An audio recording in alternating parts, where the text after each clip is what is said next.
Time is brought to you by Lexus of Memphis. Here are your hosts, Brett Stats Norsworthy and former Memphis Tiger Gabe Kuhn. Beautiful morning, yeah, the sun in my morning bed. It's a Monday, November 23rd. A couple of days from now, we'll be celebrating a heck of a holiday. Very excited for that, but it is 2021 as well. Welcome in to Sportstime on Sports 56 with Gabe Kuhn and Brett Stats Norsworthy. Brian Dacus, as always, producing the program. First hour of our show brought to you by Lexus of Memphis, the one and only Lexus dealership in Memphis. We're always live from the Family Leisure Studios where family and fun come together. It's the holidays. Make sure you get out of your house. Go to 2120 Whitten Road, just north of I-40. See what they have to offer for the holidays. Plenty out playing in college football. Plenty playing out, I should say, in college football over the weekend. Ole Miss win sets up an interesting Egg Bowl on Thursday, Brett. I know you're excited for that one. That's one word for it. Yep, in Starkville. College football playoff shakeups on the way this week. Number 3, Oregon loses big to Utah. Michigan State, Say number goodbye. 7, loses huge to Ohio State. We'll talk to Say David Cobb. bye-bye. Yes, we'll talk to David Cobb at 4 from CBS Sports about that. Tigers losing Houston also. That's a tough one. Must win versus Tulane on Saturday for the Tigers to remain bowl eligible. They're on a 7-year streak. We'll talk to Evan Barnes at 5 o'clock about that. College basketball tournament started and concluded over the weekend. Some good winners out of the weekend. Purdue, namely, they did a heck of a job this weekend. Tiger basketball got a win versus Western Kentucky Friday. But we clearly look ahead to Brooklyn this weekend where they can get some big wins there. And I know Dave Woloshin's already headed that way. And the Grizzlies looked terrible the other night against the Timberwolves. Just absolutely awful. 138-95 versus the Timberwolves. Real quick, I mentioned David Cobb at 4, Evan Barnes at 5. In between then, 4:45, bottom of the second hour, college football and NFL, who won the weekend, and our extreme overreactions. And then 5:30, we'll give you our Monday Night Football preview and our pick for Tampa Bay versus New York. Brett, how are you doing? You have a good weekend? Doing well. I did, Gabe. Thank you so much, and happy Thanksgiving to everyone. Absolutely. This week is very special, quintessential great American holiday. You know, and also at 5:30 we'll have our big 4 for Giants Buccaneers defense, and we did the Giants earlier. I had LT, Tuck, Umanura, and Strahan, so I'm going to go different this time. But that's the big 4. So if you hear us at 5:30 and you think, oh no, there's no way that Carl Banks is number 1 all the time. We've already done the Giants, and we will give that proviso again. I want to ask real quick for you and Brian Dacus for today's date, November 22nd. Does that date mean anything to y'all? The date of President Kennedy's assassination in Dallas. I was a year and 18 days old. I'm not saying that most of my life that time stood still, but I can tell you that, and then the year of assassinations in '68 of Dr. King in Memphis on April 4, and then later that summer on June 6th of '68, Senator Robert Kennedy. That was big for me growing up and knowing. And I'm not saying on November 22nd at 12:46 time stood still for me, but my mother would tell me every year she was trying to get me to sleep where she could watch As the World Turns on CBS when the news broke. But for younger people, and I bring this up in that the passage of time is a good thing. December 7, 1941, I know the historical aspect of it, but it doesn't, I respect it, but it doesn't move me. And one of these days, 9/11 won't move people. What does 11/22 Honestly, mean to 11/22, I didn't know that was the day he was assassinated until you just told me, to be honest with you. Okay. That's fair. Something that our age of person did not get taught growing up. But that is interesting. That's certainly interesting. And as the years go on, those dates start to mean a little less and a little less. And you That's hope, right, and that's you good. Hope, That's good. But we still need to have remembrance for Sure. when things happen, especially in U.S. history. But you know, Brian, for you, does 11/22 mean anything? Do anything for you? No, I mean I'm right there with Gabe. When you said what does today mean, I said I was sitting here thinking what went on today. Understood. But I have been there, and I think, like y'all were saying, it's important to know what happened to realize the significance of it. But no, the day Had no idea, I'll be honest. Just as, for a generation, the passing in April of 45 of FDR was huge. Mm-hmm. That was huge to my grandmother. She was a New Deal Democrat and loved FDR. And that was big to her because, he had been president for so long and shepherded it, had got us through most of the balance of World War II. That was big to them, I don't know anybody in my life that the passing of the assassination of President Lincoln, because it was so long ago in 1865. I hadn't been around that long. But there was a time that it was. But that passing and that even fond remembrance, respect, you move on from that. And one of these days, we will move on from 9/11. Yes. 9/11 certainly it holds a little different, I think, considering all of the things that we do to remember the people that lost their lives. And I think, and yes, as we continue to move on, maybe it will sort of be lost on some of the new generation, I guess. But the fact that it is named after a date and we remember how tragic it was, I think that one is here for a while. I think people will remember that for quite a while. Brian, that's a good take on it. Having been there to Dealey Plaza, to the scene right outside the Texas School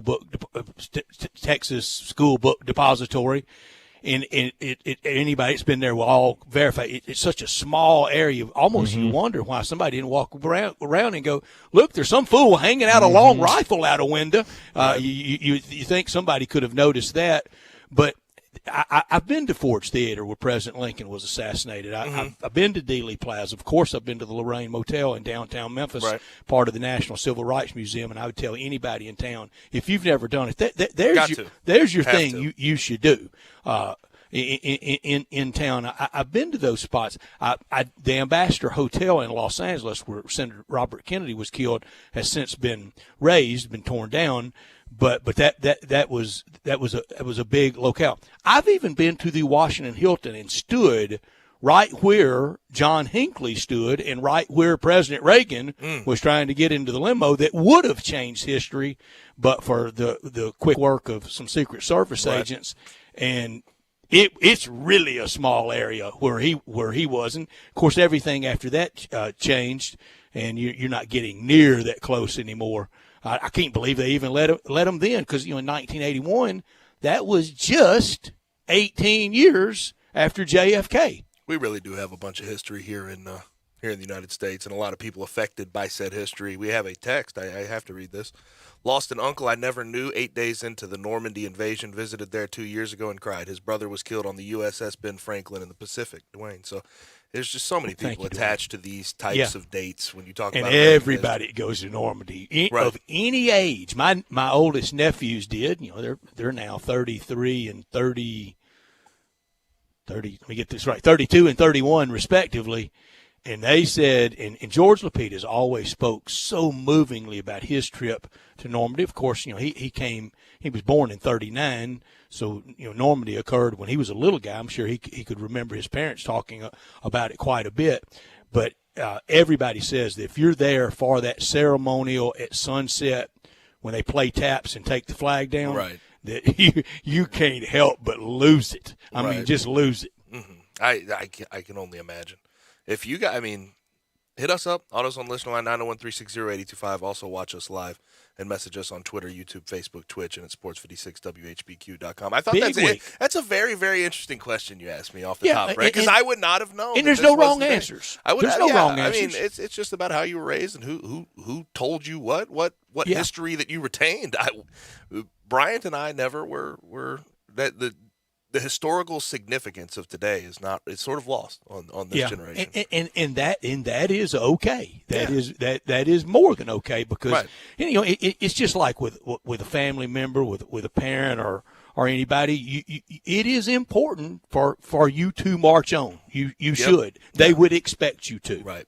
Now, this weekend, Not necessarily a historical win for Ole Miss, but they beat Vandy 31-17 on senior night. How were the emotions after the game for Matt Corral making his announcement that he's not going to return?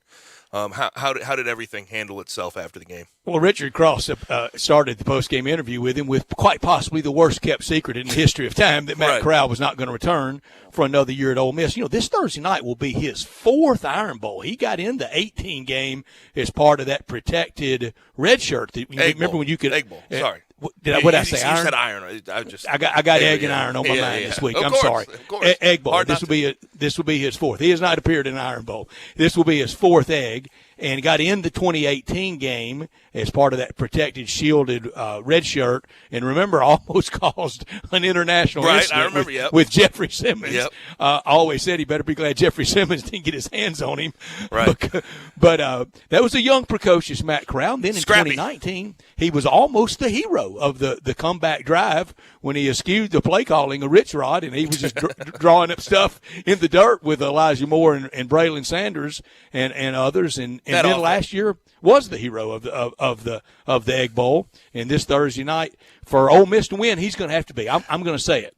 The crowd was really poor Saturday night in Oxford. The play was poor, and the offensive line and Matt Corral, they have to hum Thursday night. They have to play much better than they've played lately. They have not played well because you see the arc of ascendancy for Will Rogers. What Will Rogers is doing right now from the pocket is quarterback play at a level you may not ever see again.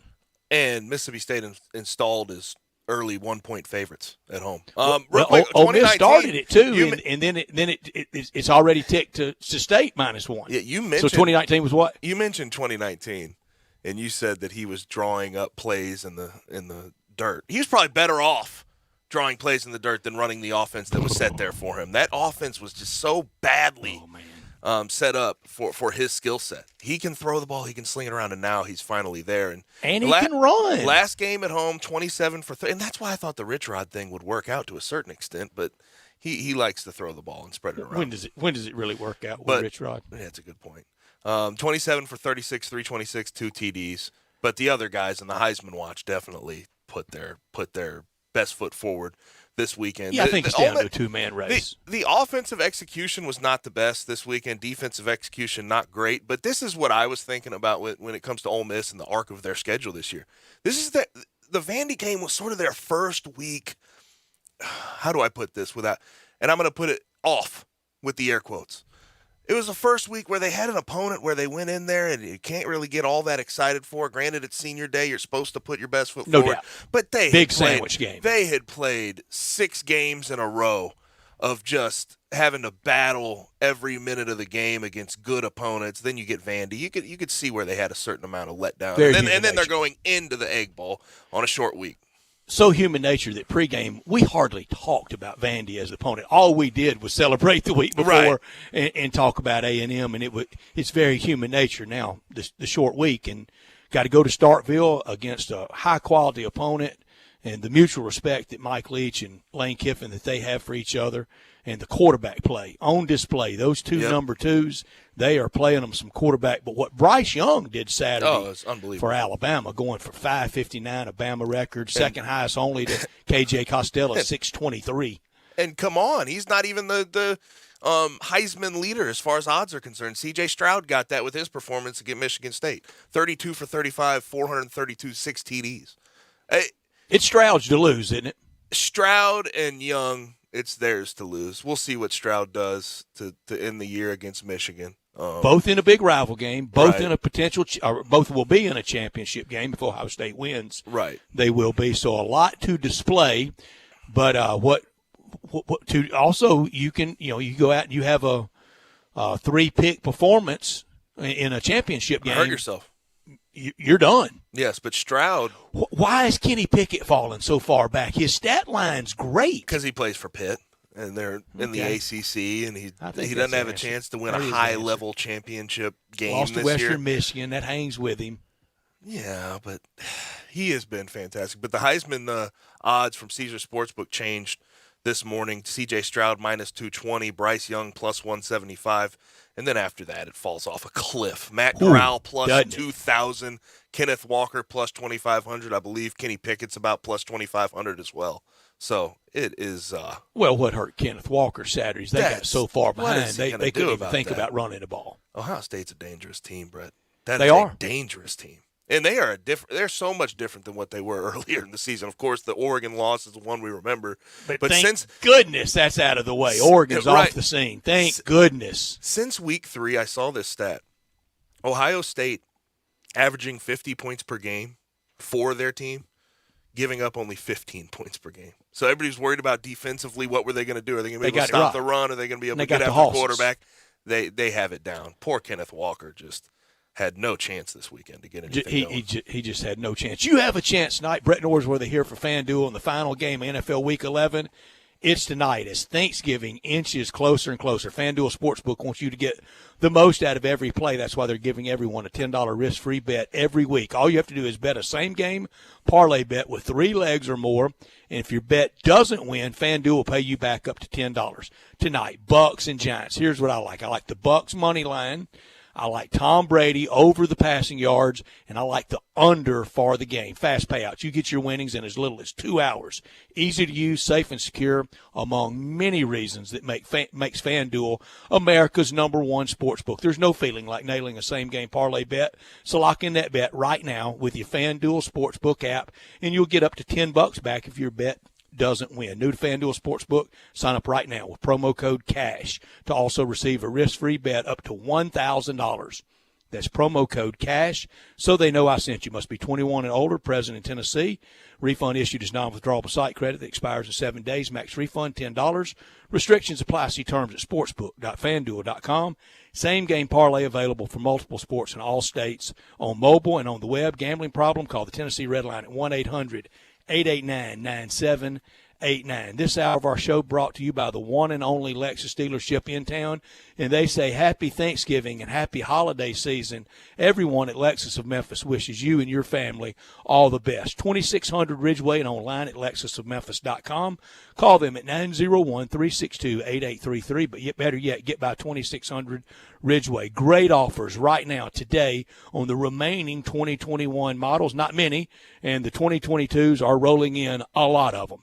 If you ever thought I'd look great in a Lexus, well, guess what? Lexus Memphis thinks you would look great in one of their beautiful Lexus cars as well. Stop by today at 2600 Ridgeway and put yourself in the driver's seat of the all-new 2021 flagship LS500 or the 2022s, and you'll be looking and driving in style. Online at lexusofmemphis.com, 901-362-8833.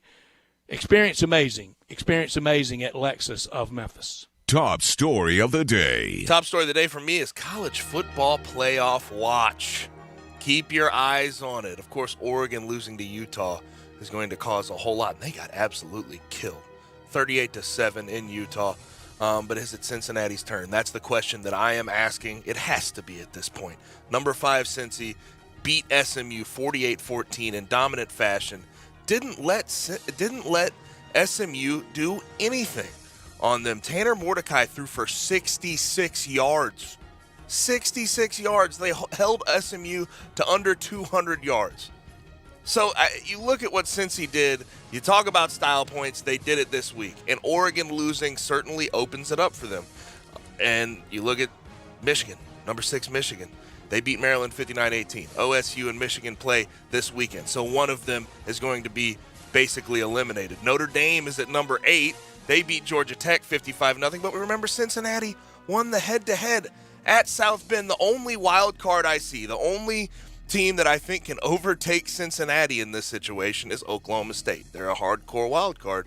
If they beat Oklahoma this weekend, then win the Big 12 championship between either Baylor or Oklahoma, whoever they end up playing, what does the committee do? Do they put Oklahoma State in ahead of Cincinnati? I don't know, but it seems like it's Cincinnati's turn, Brett. Cincinnati, I'm with you on every syllable you just uttered. They better be real careful against East Carolina coming up Friday afternoon, 2:30, 13.5-point road dog for Luke Fickell's Bearcats. My top story right there with you. Look there. With one regular season week left and championship weekend next weekend, that's all that remains in college football. And just like magic, we have a lot more clarity, a lot more definition, a lot more answers for everything. College football playoff, Heisman Trophy. It's almost like if you let the season play out, all these things take care of themselves. Almost like all the debate and all the hot takes and all the gnashing of teeth really was never necessary, because it wasn't, and it's not. Why does the College Football Playoff Committee put themselves through that every Tuesday night from the start of November on? It's unnecessary. The sport's never been stronger. TV ratings have never been better. Why do that to yourself? Why let a bunch of yokels that find anything wrong with college football? They love to call it the cartel. Why do you give them the sustenance every week to be the piñata? They give it to them, too. They find ways to make their rankings look ridiculous. Ranking Michigan a bunch over of Michigan miserables State that hate college football, but they all love college basketball. Not top story of the day. My not top story of the day. Tigers losing to Houston, and it wasn't all that close. 31-13 Houston. Too many mistakes. What we've seen every single week that they've lost this year. Obviously, the scary moment to start the game. Definitely want to get the prayers out to Donovan Mooten. That was terrifying. Down on the turf there for a while. They knew it immediately, too. They had to take him off on a stretcher the whole 9 yards. It was definitely scary. But Houston had the run game working. Memphis couldn't stop the run. Houston, 5.3 yards per carry, 3 TDs. And guess what? The Tigers wasn't. It wasn't. Yet again, down the stretch of the season, the run game is disappearing. I don't know if it has to do with not differentiating schemes. That's probably what I'd sort of aim at if I'm putting blame. But there's also been injuries, right? But 28 rushes, 106 yards does not get it done. We watched Mike Norvell and what he did while he was here. The heights that they got to was because of a solid run game, game in, game out. Never were in this situation weeks in a row. If they had it bad one week, they'd fix it the next. So run game was bad. Special teams, again, bad. 0-0. You are about to punt it back to Houston and play a field position game. You get and a blocked nobody punt. blocks. You get a punt blocked. And they go one play straight into the end zone, 7-0. So there's just so many things that keep rearing their ugly head this year for the Tigers, but they could help themselves a whole lot this weekend. Senior Day set versus Tulane for bowl eligibility. Got to make it 8 straight years. Got to. This morning, Ryan Silverfield opened his presser talking about a bowl game. He said, quote, "A bowl game needs to be our minimum standard here. I'll be the first to admit we've got to be better than we are this year. That's the minimum standard." I agree, yes, 100%. Amen. I think all fans agree. The fact that you're acknowledging it is a good thing. But once we get into next year, once you start to get to the offseason, things have to turn around. You have to address what has been wrong. O-line, special teams, defense. Try to fix those things going into next year. Well said, Gabe. My not top story, Tigers basketball. Before I start there, are we really going to do this all winter during basketball and into the spring? Tigers didn't play very well on Friday night, but they won by 12 over an average Western Kentucky team. Correct. And almost a freak out at the first sign of not weaknesses, but a close game. The Grizzlies lose. That's L-O-S-E. They lost, L-O-S-T. The Grizzlies lose by 43 to an average, and that's being kind, and Brett, no Minnesota effort. team. No effort. I mean, the effort was poor, truly. No question. The Grizzlies lose by 43, and what do you hear? Oh, the Grizzlies are young and hungry. The Grizzlies are Gen Next. Grit and grind. Go Grizzlies. Be patient with the Grizzlies. But freak out city over the Tigers. Are we really going to do this all the way till March and April? I hope not. I'm not. I hope not. Tigers did not play well. There's no question about it, but they won by 12. That should tell you there's steps being made in the right direction. That's the goal, isn't it? Yes. To win the game, especially heading into Brooklyn, you can fix those things. You can watch the film. You can make changes. It's a good point you're bringing up because the Grizzlies looked awful over the weekend, and I don't hear word one from people. Nothing. Long season. No issues. Long it's season. Just one game. Of 82. I hear that. And I understand college basketball seasons are much shorter, but that is a interesting point you bring up, Brett. And I, for the most part, agree with your sentiment there. But that is our top and our not top story of the day. Rundown here on the other side. Get your text in 901-360-8255 at the AutoZone listener line. Get in the zone, AutoZone. On the Tigers versus Houston, we'll get to the AAC recap as well. You can also message us on Twitter, YouTube, Facebook, Twitch, and at sports56whbq.com. 4 o'clock hour. We're going to have David Cobb to start. SEC recap at 4:30. We'll get to our Who Won the Weekend and overreactions at the bottom of the second hour. Last hour, 5 o'clock hour. Evan Barnes joins us to talk Tigers football and a little bit of Grizzlies. 5:30, we talk Monday Night Football. Tampa versus the Giants tonight. We get to our Big Four, and then 5:45, of course, we get out with Taco Bell Crunch Time. You're listening to Real Sports Talk, Sports 56, 98.5 FM. Broadcasting from the Family Leisure Studio, we are Sports 56 and 98.5 FM. Get to Gossett Mitsubishi, 1870 Covington Pike for your 2022 Mitsubishi Outlander. Just $349 a month. And get our stellar 10-year, 100,000-mile powertrain limited warranty. Run, don't walk to Gossett Mitsubishi, 1870 Covington Pike, or shop online at memphismitsubishi.com. If you want it, we got it at Gossett Motor Cars. Dr. NCO 33,599, MSRP 29,345, 84 at 4.9% APR, 3,000 down, includes all rebates and incentives, PF 695, excludes tax title and license with approved credit. See dealer for complete details. Offer valid through 11/30/2021, dealer stock only. Push the limits of what's possible in the all-new 2022 Mitsubishi Outlander. With a bold exterior and premium interior, Outlander reimagines the SUV. Rule the road with Mitsubishi Super all-wheel control and wireless smartphone technology. Plus, an industry-leading 10-year, 100,000-mile powertrain limited warranty. Drive one today, starting at $31,702 at Gossett Mitsubishi. Get Thunderstruck. Super all-wheel controls is an available feature on all trim levels. Price based on an SEC UV. Important restrictions and rules apply. See retailer for limited warranty and more details. Offer ends 12/13/21. Brian Elder's Roofing Solutions. I'm Brian Elder, 867-0303. Hurricane season is upon us. Is your roof ready? Are your shingles laying down and sealed properly? Call me right now, 867-0303. They say you get what you pay for. That's why my opinion is free. Maybe you've got years of life left in your roof. If so, I'll tell you that. But if I find storm damage or a compromised roof system, I'll lay out some options for you. Don't let them tell you it needs to be replaced if it only needs a repair. Call me, 867-0303. Has your insurance company already seen it and rejected your claim? Maybe they're correct. Most of the time, they're not. They do tend to become more reasonable once I get involved, though. 867-0303. I'll measure your roof from outer space or BrianElderRoofing.com. Call 867-0303. Brian Elder's Roofing Solutions.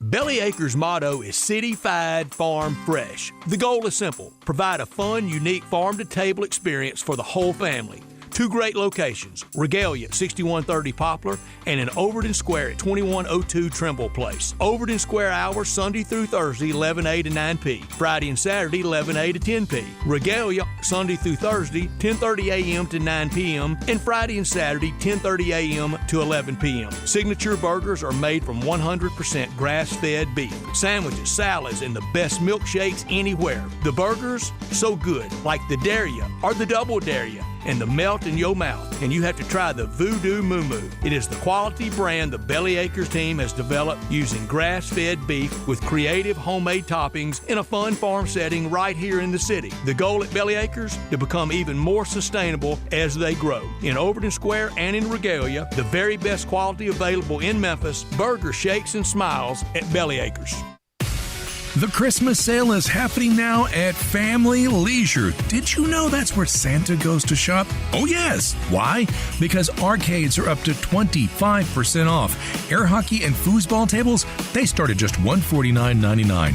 You can get great deals on hot tubs and saunas. Let me tell you, that is perfect for the winter weather. Trampolines, up to 20% off. This is the best time to buy.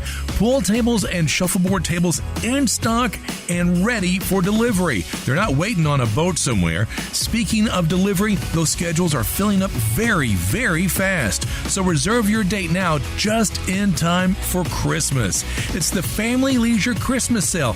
It's happening now. Remember, shop early, shop local, and shop where Santa shops. It's Family Leisure, Whitten Road and I-40. It's where family and fun come together for the holidays.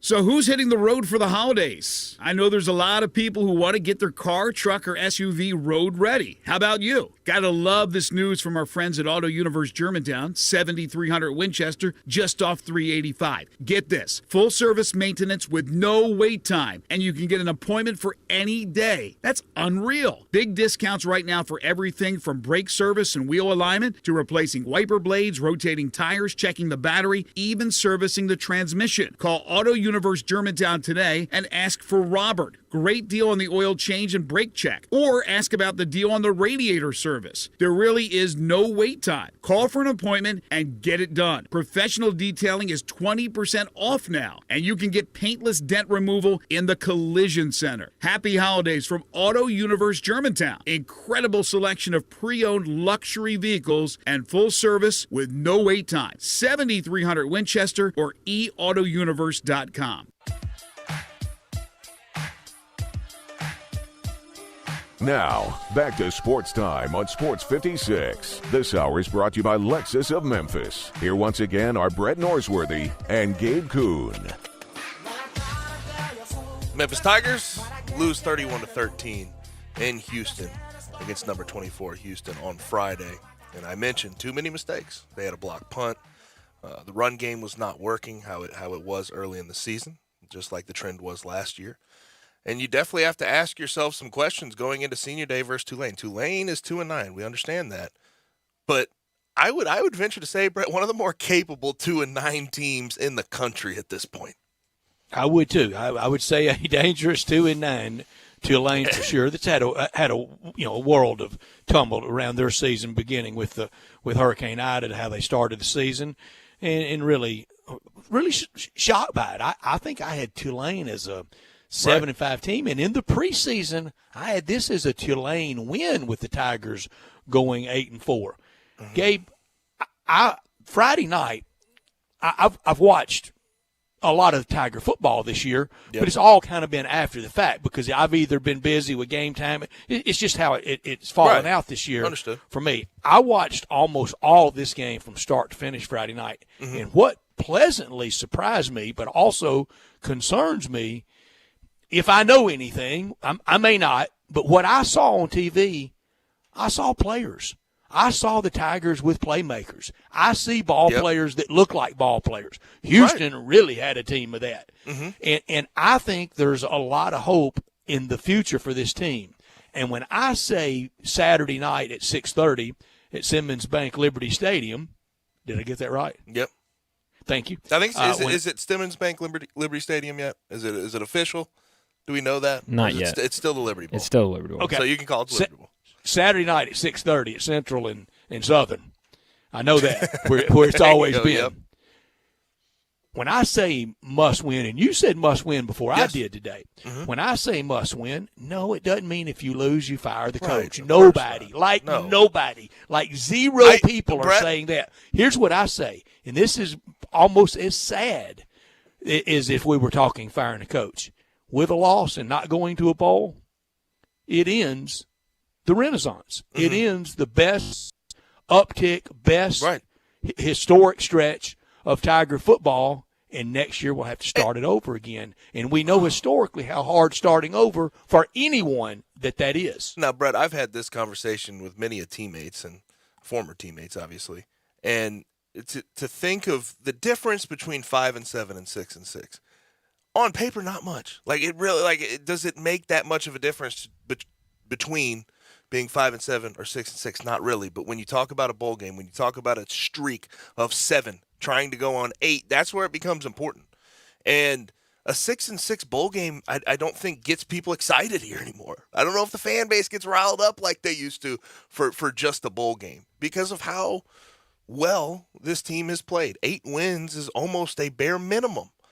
Mm-hmm. Or has been a bare minimum. So there's a lot of things that need to be addressed in the offseason. And I wonder what the coach turnover will be like. I wonder if there's going to be some coaches in, some coaches out. I would go ahead and basically guarantee somebody I say necessary out and some people in. You look at special teams and what has been done this year. Huge step back, massive step back. The block punt was one of 10 steps back. When you look at the arc of games and you look at block punts and how they affect the team, I want to go see the statistic. I don't have it in front of me. I want to see the statistic of teams that block punts, how often they win.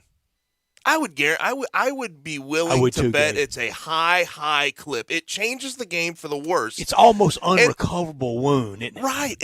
And special teams around here have changed the game for the better since the Renaissance. It's been something very serious. Something as simple, touchback on kickoffs. And people, you take it for granted until it's bad. And this year it's been bad. It has been very bad.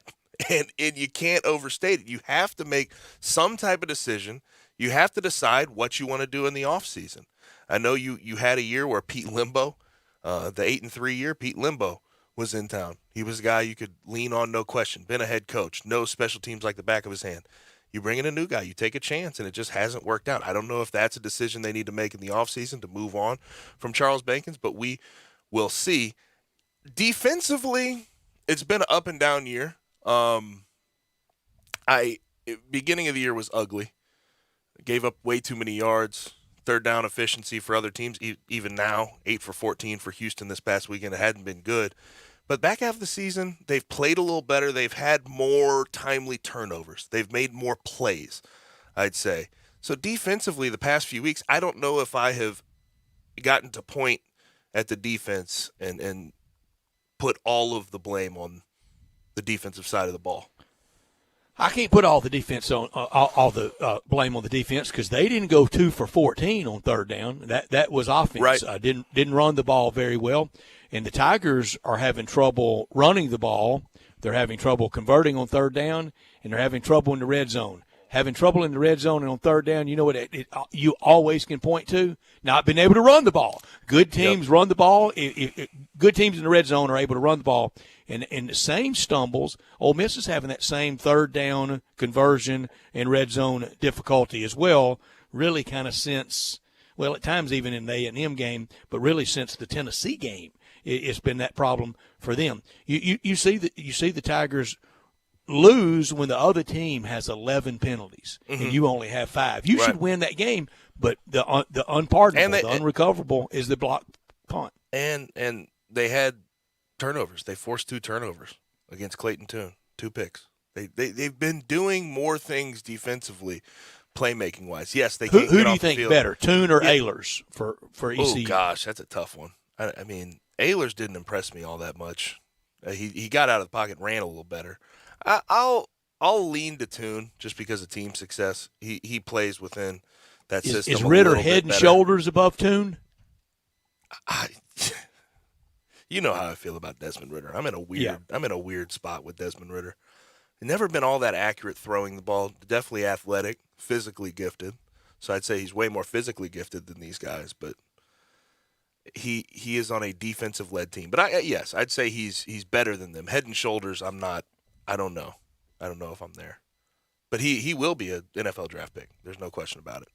But future bright because of Seth Hennigan. Yes, I think he gives you a lot of hope. How much? You have a lot of. How big was it losing Taj Washington? Considering that Calvin Austin and Sean Dykes became the only guys sort of getting the ball there for a while. Eddie Lewis came along at the end of the season, but it was a little too late. It was big. It was substantial. There's no question about it. You needed another guy in there. I feared it would be the day it was announced.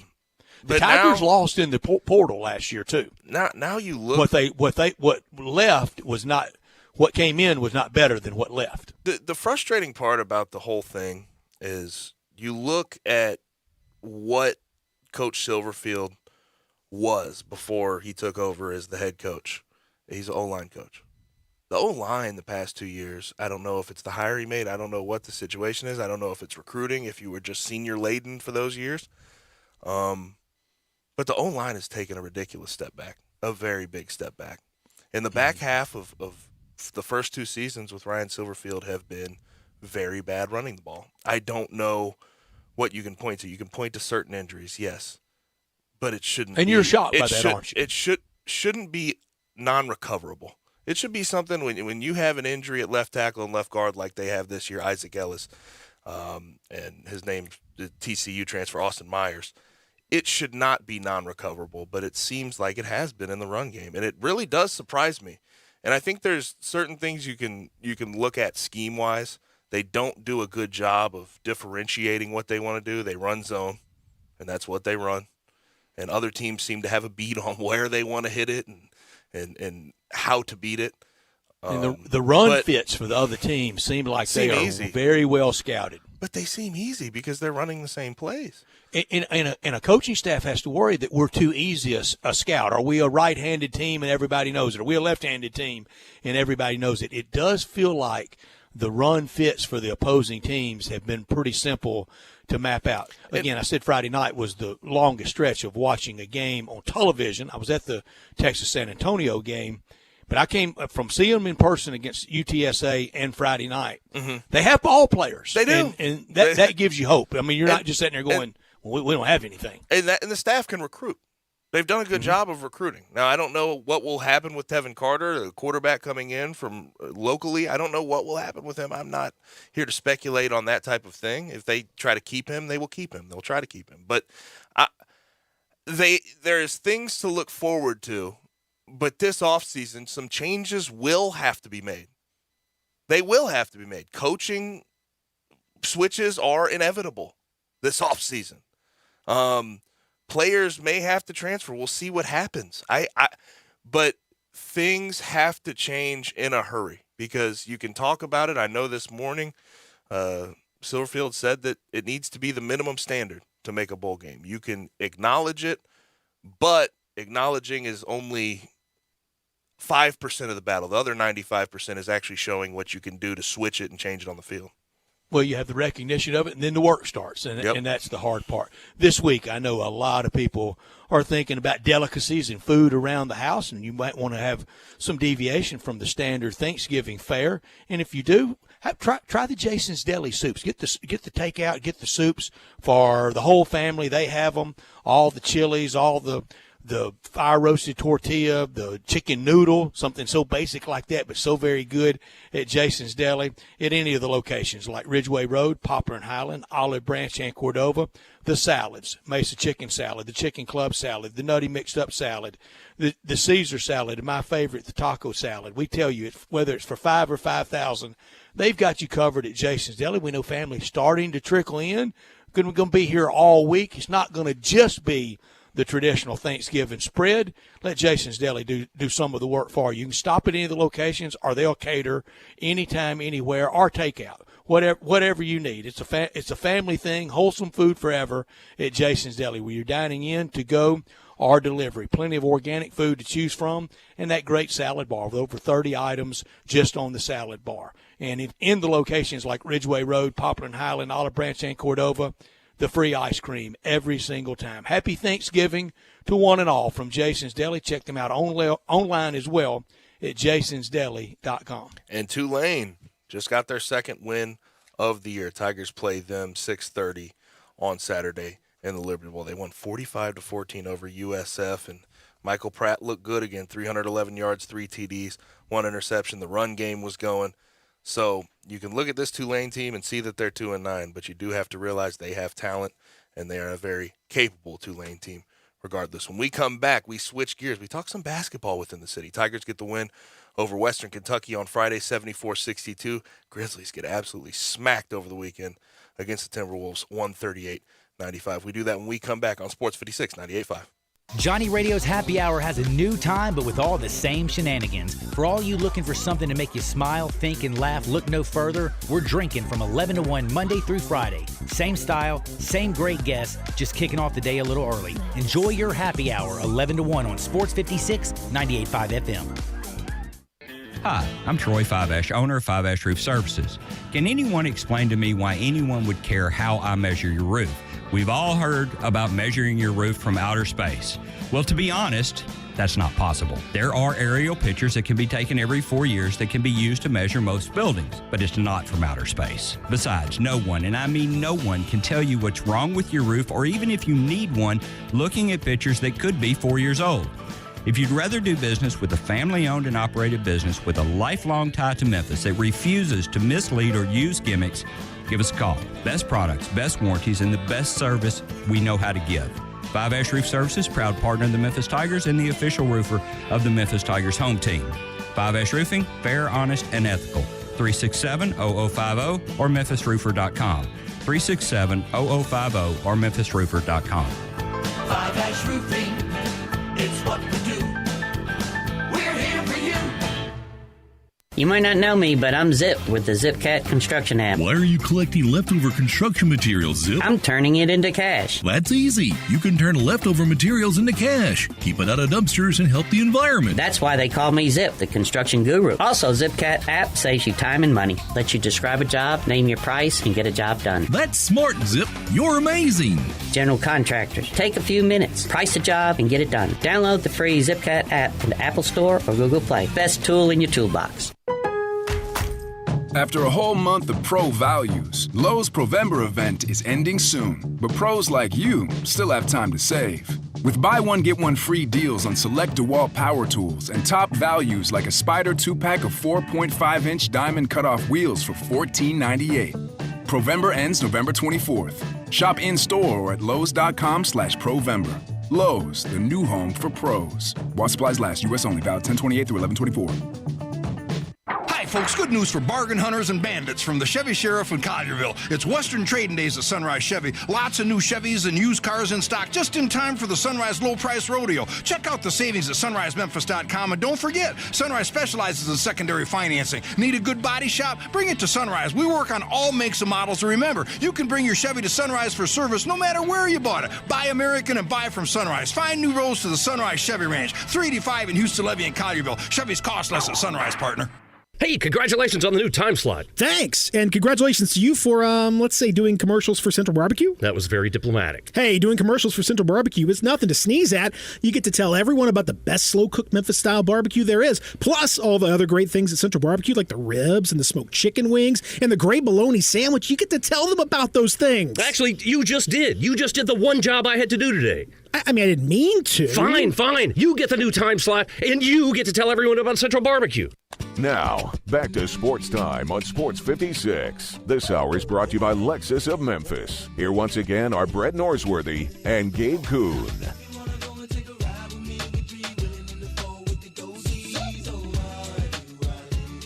There's a lot of college basketball over the weekend. Tennessee had an up-and-down weekend. They lost to Villanova. But then they ended up beating North Carolina 89-72, and the offense actually got going. But the Tigers were in action on Friday night versus Western Kentucky. They get the win 74-62. And the truth of the matter is it was not a good game by any stretch of the imagination. They did not play well. First half, Western Kentucky stuck in there behind some good shooting. They had 26 turnovers, the Tigers did. Amani Bates was 2 for 10. They were 2 for 25 from 3. And, Brett, they still won by 12. That's right. And that was the first halfway decent test of the year. And they passed it, even maybe not studying very hard for said test. Now they'll have to study real hard as they go to New York to play in Brooklyn, first against Virginia Tech that's undefeated, and they just haven't beaten anybody. I mean, it makes Tennessee Tech, North Carolina Central look like UCLA of the 70s and Duke of the 90s comparatively. But they'll get a big test against Virginia Tech, and then if they win that one, another big test. You mentioned Tennessee blasting North Carolina. How about Villanova losing twice last week and barely moving down in the polls? I almost never look at the AP poll in college basketball except for the local angle and where they're maybe juggling around. Right. Because in college basketball on Selection Sunday, that's the only poll that matters. Right, and there were some shakeups though this morning when the AP poll came out. Not at the very top. You have still Gonzaga and UCLA at 1 and 2, but Purdue, because of their weekend, at number 3, and they were really good this weekend. Won the Naismith tip-off, beat North Carolina, beat Villanova back-to-back. Look great. Remember who had them in their Final Four? Right, they have talent. They have a well put together team, Brett. They have good 3-point shooting. Jaden Ivey is a stud. He'll be an NBA player. Zach Edey's 7'4", so it's just tough to beat him in the paint. And then Travion Williams coming off the bench is sort of a really good post playmaker. And a coach that it's time for him to finally put it all together. It's good. I will tell you, tomorrow marks 3 weeks in Mm-hmm. Yeah, 2 weeks into the college basketball season. And I love my Final Four. Gonzaga, UCLA, that's about in everybody's combination, or close to it. Purdue and the Tigers. I love my Final Four come springtime. They may not all – somebody might be in the same bracket as the other one. It might not be able to advance that way. But the Tennessee blasting of North Carolina, I did. I pulled as hard for Tennessee yesterday as you ever see me pulling for the Big Orange. Even though wasn't I accused of being a Tennessee homer? Yeah, you were. Yeah, when you I picked picked him over Georgia. Yeah, yep. That's it. Yeah, you Tennessee homer. I love seeing Rick Barnes beat Hubert Davis. Mm-hmm. But that Villanova game was ugly. Offensively, they had nothing going on. Santiago Vescovi was the only one. It looked like the Tennessee-Georgia football game. And I think a lot of Tennessee fans were angry because offensively it was sort of what they expected going into this year. A lot of guys sort of struggling shooting the ball, relatively young with Kennedy Chandler, and it just didn't work out for them. But they played well against North Carolina. Back to the Tigers, though, on Friday, I want to point out one thing against that Western Kentucky team. And they're relatively well coached with Rick Stansbury. Rick Stansbury's done a good job so far there. But the Western Kentucky went into a 2-3 zone, and the Tigers just struggled in the first half beating it. And it was I don't know what the plan was. Usually you either shoot over or try to work it inside out in a 2-3 zone. But they were making very slow, lazy passes. There was no real plan to beat it. And that's the one thing I'd look at with the Tigers against Western Kentucky that stood out that made me concerned. Now, the plan ended up being, let's shoot the ball over this 2-3 zone and have Jalen Duren clean it up. Jalen Duren was a man against Western Kentucky. 22 points, 19 rebounds, and it was so many putbacks, so many offensive boards, and him going back up. So there was, yes, Tigers won by 12, but there were certain things about sort of the schematics of what they were trying to do against Western Kentucky that stood out to me, that concerned me, Brett. And a $10 W for Gabe Kuhn in the Tigers bankroll. And a $200, what is it, an L? Ooh, $200 L. $200. Good thing we're and not let's just remember this is only the second week of the season. It's okay. long well, hey, you're already in a hole. That's fine. 1-3 so far, Tiger bankroll picking for our friend Bryant Dacus. But right now, Houston blasting Butler in the Maui Classic being played in Vegas. Yep. They're up 26. Houston's really good. And I've talked so many times about how much I love this week. College basketball this morning started at 10 o'clock. Do you know what time tip-off of the last game that it is today? And it is on TV. Let's go 9:30. Midnight. Way to go, Bryant. Midnight. Can't wait. Midnight Central. We've got a 10:30 game and a midnight game. Got a midnight tip that you know won't tip on time because of the previous game. Right. So we're going to have about a 12:15, 12:20 tomorrow morning tip. Fresno State Pepperdine. Pepperdine, okay. Game ending about 2:30. I'm going to text both of y'all when I'm up watching. That game's tomorrow. We can't even call it tonight, right? That game's tomorrow. Yeah. So tomorrow starts early, but this is just that wall of basketball, football, pro, college, everything this week. Really starting this morning at 10 o'clock through about 11 next Sunday night. There's something on constantly. Yes, there is. The Maui Invitational in Las Vegas looks like a good venue. Looks like a good venue for them. Oh, it's much better than that bandbox they play in Maui. But that is historical. People love it. People love playing in that. It's an emotional thing. Yes. Yeah, I know that Bryant looked at me very ugly when I said that it looked it looked a little more legitimate in the arena in Las Vegas. But for these coaches, with the three different opposing coaches in Brooklyn, Virginia Tech, Iowa State, Xavier, and then Tom Crean at Georgia, Kermit Davis at Ole Miss, Nate Oates at Alabama, and Rick Barnes at Tennessee, if some of them don't play at least some minutes of zone against the Tigers, then I think it's coaching malpractice. And if they're asked, why didn't you play any zone, and they say, we don't run that stuff, that's what you got practice for. They will. Rick Stansbury just showed the way. I can be completely honest with you. That first half, I think every one of those coaches I just named are too hard-headed to do it. Tigers' offense stalled in the half court when Western Kentucky ran that. Can't you hear Nate Oates now going, that's not what we run? Well, incorporate it. You got a game plan. You have to game plan for another team. You can't just try to stick to your guns. Sometimes other teams have talent that you have to plan for. So we'll see what happens. Grizzlies over the weekend, though, visit Minnesota, and it was the worst loss of the year. 138-95, didn't seem that close even. Ja, if I'm being completely honest, looked lackadaisical. 11 points, 5 assists. Didn't seem into it. There were some lazy passes being thrown. He was deferring a lot to other guys, and they weren't doing anything with it. No discernible defense. Cat, Anthony Edwards, D'Angelo Russell got whatever they wanted, whenever they wanted. However they wanted. Anthony Edwards was incredible. He was 5 for 5 from 3, and that was all in the first quarter. And I can guarantee a loss if not one of the big three shows up. Dylan Brooks was hurt. He was out. Jaren Jackson Jr. did not play well by any stretch of the imagination. Ja was pretty bad. No one else can carry that weight. And Desmond Bane tried to put up some points, but it just wasn't enough. And even when you look at the bench, every single person on the entire roster that played in that game, Brett, was in the minus and the plus minus. They got that 3 coming up though. They're in Utah tonight to play the Jazz.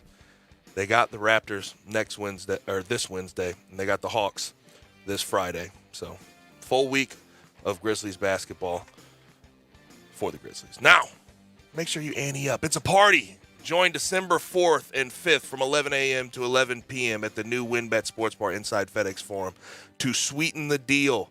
They're giving away free pretzel bites. Great, great deal with any purchase during the weekend only. If you need more information on it, visit FedExForum.com/WinBetSportsBar for more. FedExForum.com/WinBetSportsBar for more. When we come back on the other side, David Cobb joins us, our friend from CBS Sports, talk some college football and some college basketball. We'll be right back on Sports 56, 98.5 FM.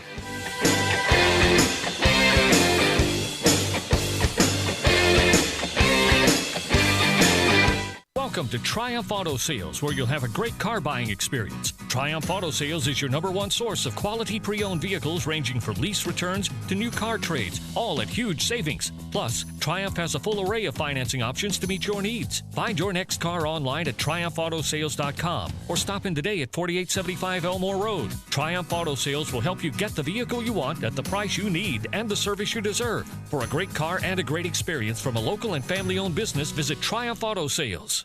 AC trouble? Call Air Doctors of Memphis, 901-598-HVAC. Owner Matt Davis is a third-generation full-service air conditioning specialist. Air Doctors of Memphis services all major brands, and labor and parts are guaranteed 100%. Their yearly AC checkup is only $60. Then this year, Air Doctors is the official HVAC contractor for St. Jude Dream House. Air Doctors installed the St. Jude Dream House new Train high-efficiency equipment. Get your service from the best. AirDoctorsOfMemphis.com. Call 901-598-HVAC. Brian Elder's Roofing Solutions. I'm Brian Elder, 867-0303. Hurricane season is upon us. Is your roof ready? Are your shingles laying down and sealed properly? Call me right now, 867-0303. They say you get what you pay for. That's why my opinion is free. Maybe you've got years of life left in your roof. If so, I'll tell you that. But if I find storm damage or a compromised roof system, I'll lay out some options for you. Don't let them tell you it needs to be replaced if it only needs a repair. Call me, 867-0303. Has your insurance company already seen it and rejected your claim? Maybe they're correct. Most of the time, they're not. They do tend to become more reasonable once I get involved, though. 867-0303. I'll measure your roof from outer space or BrianElderRoofing.com. Call 867-0303. Brian Elder's Roofing Solutions. Happy holidays don't just happen on their own. You make them happen with a little help from new appliances at the Home Depot. Because warm wishes won't roast that turkey. You'll want a new convection oven for that. An air fryer will help make the season light and delicious. And while you're at it, consider a new LG or Samsung fridge that's big enough to hold all kinds of Christmas cheer. Make the holidays yours with the season's best savings on top appliances at the Home Depot. How doers get more done. Welcome back to the quickest podcast ever, brought to you by Kohl's. Today's topic, Black Friday. The best day of the year. And Kohl's always has the best deals. I'm for sure getting a coffee maker for my sister and a new blender for me. A little self-gifting, huh? Yep. I saw some super soft bedding, too. My mom will love it. Ooh, sounds cozy. There's even an extra 15% off, and you can get Kohl's Cash. Oh, so you can go back for more. You know it. Select styles. Offers end November 26th. Some exclusions apply. See store or kohls.com for details.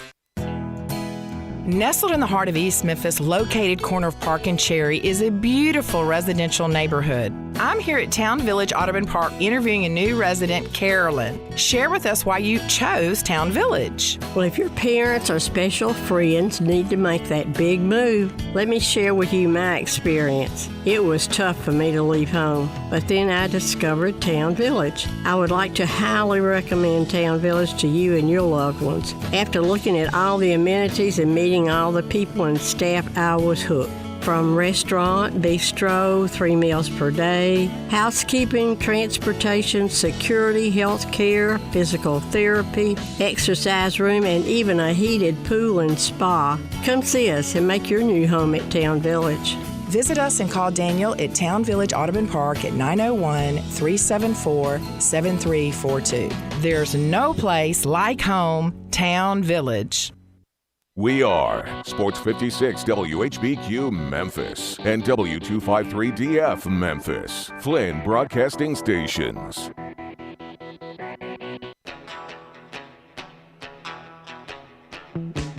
Now back to Sports Time on Sports 56. Here once again are Brett Norsworthy and Gabe Kuhn.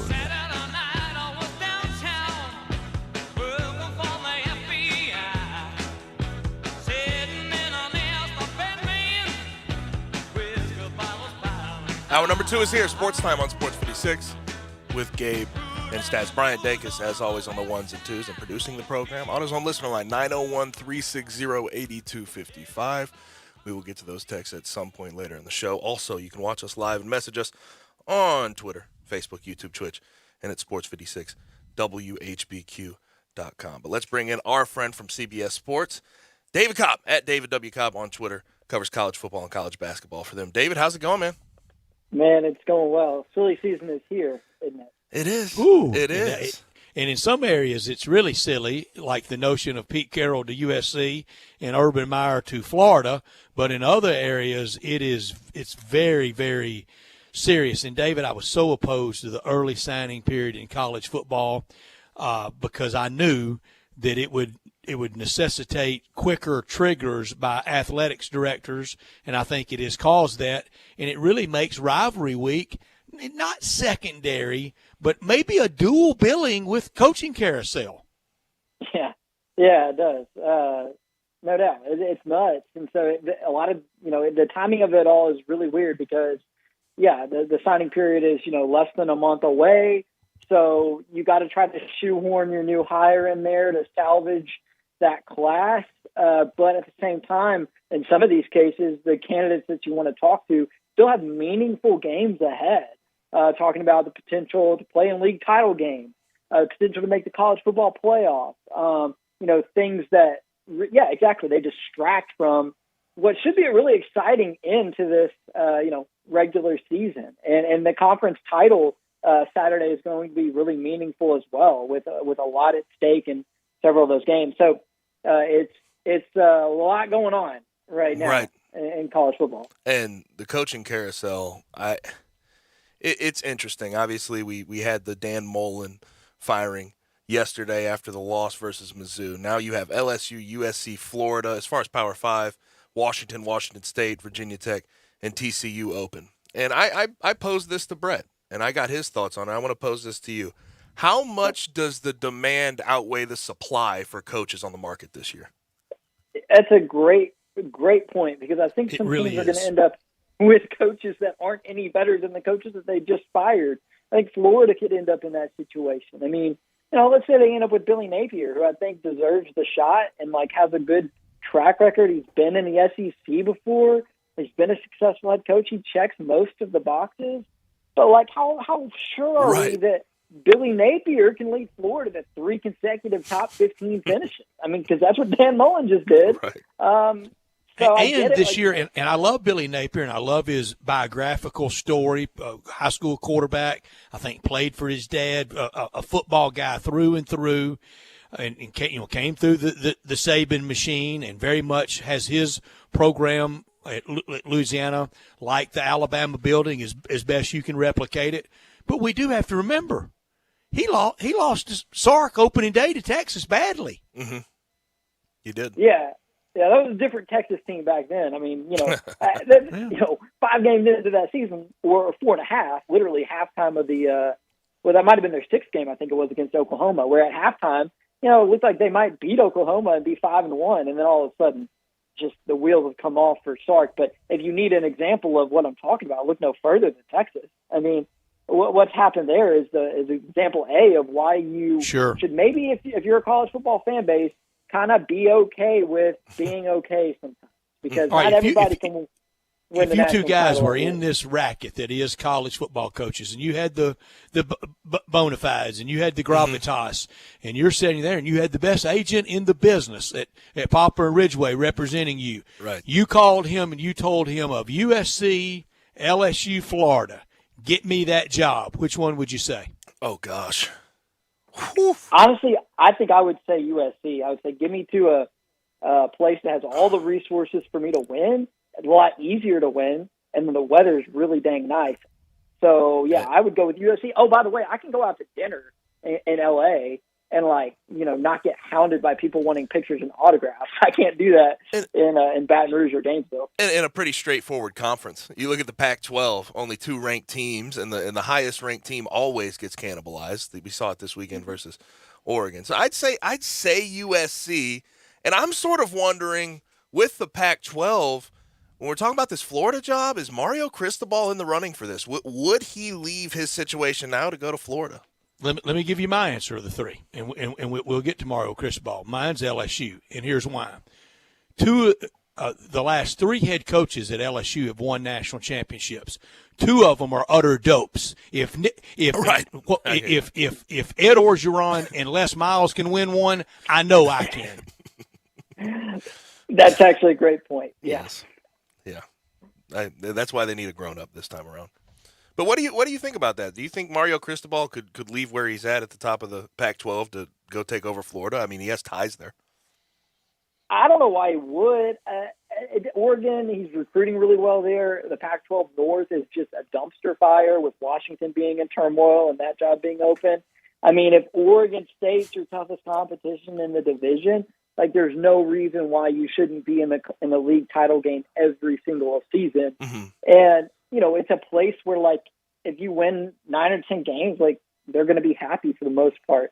And there's that potential to reach the playoff there. It's been done. Oregon did it first year of the playoffs. So, I don't know why you would leave that. I mean, maybe Florida can give you $2 or $3 million more per year. If that's something that really is. Now, the U would be going home for him. Yeah, I don't know. I just don't understand why you would make that move. Right, and Oregon, I really think that's we know that it's a premier job, especially in this market, but I don't even know if it gets enough credit for that. But I also find it interesting that Lane Kiffin's going to be coaching everybody's team next year. Lane Kiffin is going to be he's going to be coaching 5 teams in the SEC. It's impressive. I've never seen anybody do it. Yeah, I'm curious, Brett, what you think of his name continuing to come up and be bandied about. I mean, you just kind of have to be okay with that. If you're going to hire Lane Kiffin as your coach, just because of who he is. You got to roll with it. There's a lot with Lane Kiffin when you hire him as your coach you got to roll with, and this is one of them. But think about it, David, historically at Ole Miss, in my lifetime, and you would even have to go back to, maybe the coach preceding the predecessor to Coach Vaught. In my lifetime, no Ole Miss coach, not one, has ever parlayed the Ole Miss football job into a better job. Not one. It's all been in flames by one way or the other, whether it was Matt Luke, whether it was Hugh Freeze and his flames, whether it was Houston Nutt, whether it was Ed Orgeron, it was David Cutcliffe. At the end for Coach Brewer was sad to watch. Steve Sloan, Ken Cooper. I mean, it's been in flames. He's the first one that's ever had this kind of elan about him. So I think it's a good thing, and Miami is the only one I think that there's the real concern. I don't think it's Florida. I don't think it's LSU. I think Florida will center in on Billy Napier and move really quickly over the weekend, and I think LSU is still holding out for the big blockbuster announcement of Lincoln Riley. I think Miami's the one to worry about. Mario Cristobal will be in play there.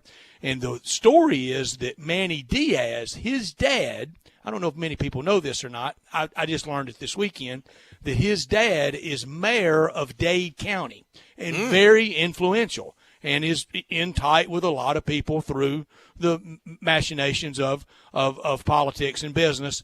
And he has told everybody, give him one more year, I'm going to make you pay. He's threatening to exert influence that he wants his son to get one more year. I don't know that Miami would do that because they're looking around and they're seeing FSU and Florida moving quick in this marketplace, and I think they've got a good end for Lane Kiffin. Yeah, but at the same time, Miami just fired their AD. So either they're going to get an AD in there real quick, and he's immediately going to have to make an incredibly important decision, or I think they ride it out for another year and then kind of reassess the market. That's honestly what I would do because, Cristobal or Kiffin, either one of those would be home run hires for them. But, you're going to ask a new AD to come in there and then just sort of, make all these decisions for him. I don't know.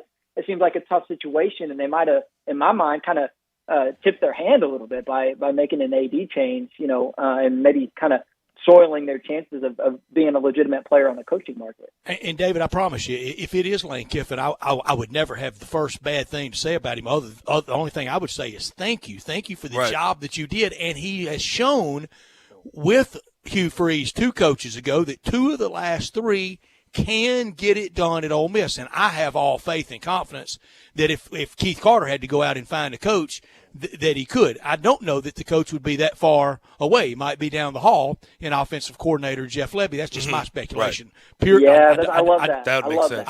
I don't know one thing. That's just Brett's WHBQ on Monday speculation. But to Lane Kiffin, I would say thank you. I've already had some friends of mine of other schools in the SEC West say, well, look what you got. Knew he'd be gone in 2 years. Yeah, look what we got. We're ranked 8th today. Thank you, Lane Kiffin. Right. Yeah, absolutely. And Levy could, I think, be somebody who continues that success there. And I thought that too at that Ole Miss Louisville game, seeing the job he did when Kiffin was back home with COVID. He looked real comfortable on that stage after the game, being the face of the program for a night. So I think Ole Miss would actually be pretty well positioned. Another couple of Ole Miss ties that to me are pretty interesting is one, what's going to happen at Duke with David Cutcliffe, and then also does Hugh Freeze kind of snake his way into being a candidate for some of these openings? I mean, not an utterance out there about him though, is it? I mean, it's quiet as it can be surrounding Hugh Freeze. Is he too tainted? Yeah, but hey, would Virginia Tech end up, looking that direction? I don't know. I like Chadwell at Virginia Tech, but if they want somebody who's already won at the Power 5 level, Hugh Freeze is sitting there in their state, not all that far away at Liberty. David, I want to run this by you. I'm convinced in anything, whether me on the radio or David, you in your entity with CPS and Gabe on the radio, if you're in sales, if you're in medical supply sales or you're in coaching, I really believe more times than not when you are terminated, when you are fired, you fire yourself. Dan Mullen begged to be fired, and he got it. Well, I don't know. I mean, I guess that team quit on him and they left him with no choice. But, I want to know what's going on behind the scenes there. He coached scared against Missouri. That was an uninspired coaching performance. There were some times when he could have and should have gone for it and didn't. He could have tried to win the game in regulation and didn't at the very end. So in that sense, yes. But I feel like there's more going on behind the scenes than what's been showing up on our TV screens because I still think Dan Mullen is a good football coach. And I still think that Dan Mullen, if he wants to, is going to be a good college head coach in the very near future. I think it's the recruiting piece, I guess, that everyone keeps circling back to. Do you think that that's in his future? Or do you think he'll try to look at the NFL opportunities? That seems to be the idea, right? Well, the guy doesn't like recruiting. Maybe he follows his old boss Urban Meyer and ends up as an NFL coordinator, so or well. potentially even a head coach. But come on, at the guys, same time, let's be honest. Do you think William Clay Ford and the Ford family knows Dan Mullen's alive? Do you think some of those NFL owners even know who Thunder Dan is? No, Urban Meyer does, though. I've heard the offensive coordinator piece. By no stretch of the imagination do I think that Dan Mullen's NFL head coach material right this second. Do you think the McNair family with the Texans are sitting around going, you know what our answer is? Dan Mullen. But, Brett, the way he's talked about recruiting and everything else, if he goes to a school that's harder to recruit, it just seems like he would be miserable. If you can't recruit at Florida, you can't do it. Exactly the point. But yeah, he's got a future in this game. It was 2 months ago that he drew up the best game plan against Florida that anybody has all season. He had the Gators, 2 points away from upsetting a team that's going to, in all likelihood, be in the college football playoff, or at least potentially the defending national champions. And he had Florida right there. I mean, the guy knows the game. Yes. That's why I think the NFL thing makes sense. I mean, maybe a head coach is a stretch, but sure, I think he could be a good offensive coordinator there. He could be an offensive coordinator in college football next season. He could be a head coach at somewhere like a Virginia Tech. Look at the job that he did at Mississippi State. Now look at the openings at TCU, at Virginia Tech. Look at some of the jobs that may still open. Arizona State, Duke. I mean, I think he could do well in any of those jobs.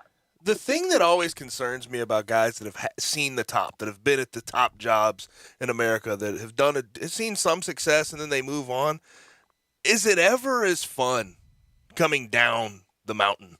Is it ever as fun taking the group of five job or the lower power five job? That's the question I'd have with Dan Mullen in college again.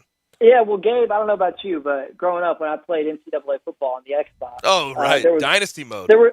It was always more fun to take Arkansas State to the top than it was to take one of the power conferences. But what were you all? You were always trying to get up higher. You were always trying to take the next job in that dynasty mode. Come on. Yeah, that's true. They Coach David Cobb was at LSU before it was said and done. I don't know. I like taking over those service academies and installing the spread. Right. Yeah. I hear you. All those good recruits. Right. Yeah. It's a little easier in the virtual world to recruit to the service academy. David, who are your four best teams in college football right now? Well, I'm going to go bold here and say Georgia's my number one. Then I got Ohio State, Alabama, and Cincinnati. I'm still rolling with in the top four, despite the fact that it seems like everybody's sort of concocting the ways to keep them out of the top. I mean, I'm pretty sold after watching them, just demolish a good SMU team on the fact that, this team hasn't been dominant, but I think they deserve their resume says they're deserving of being there. I think Michigan might get exposed this week. I love Ohio State against the spread. And then how can you say Notre Dame when Cincinnati has that head-to-head win? So those are my top four. I got Georgia, Ohio State, Alabama, Cincinnati. I want y'all both to do something. We don't have time to do it in full on the air. I want you to lay the Notre Dame schedule out and rank those teams. Put like the number one toughest team beside it and go all the way through. And do that against the Alabama schedule and tell me what you have. I'm here to say the Notre Dame 11-1 is just as, if not more impressive than the Alabama 11-1 will be. That's true. I really do think it's going to come down to the SEC title game for Alabama, though. I mean, I don't know that we're going to get, a two-loss team in there. If you've got undefeated Cincinnati, one-loss Notre Dame, especially if the Big 12 champion ends up with one loss. Well, that would be another team that I think is coming on strong is Oklahoma State. Well, what do you think about their chances to somehow leapfrog Cincinnati, Oklahoma State, if they win this weekend and then win the Big 12 championship?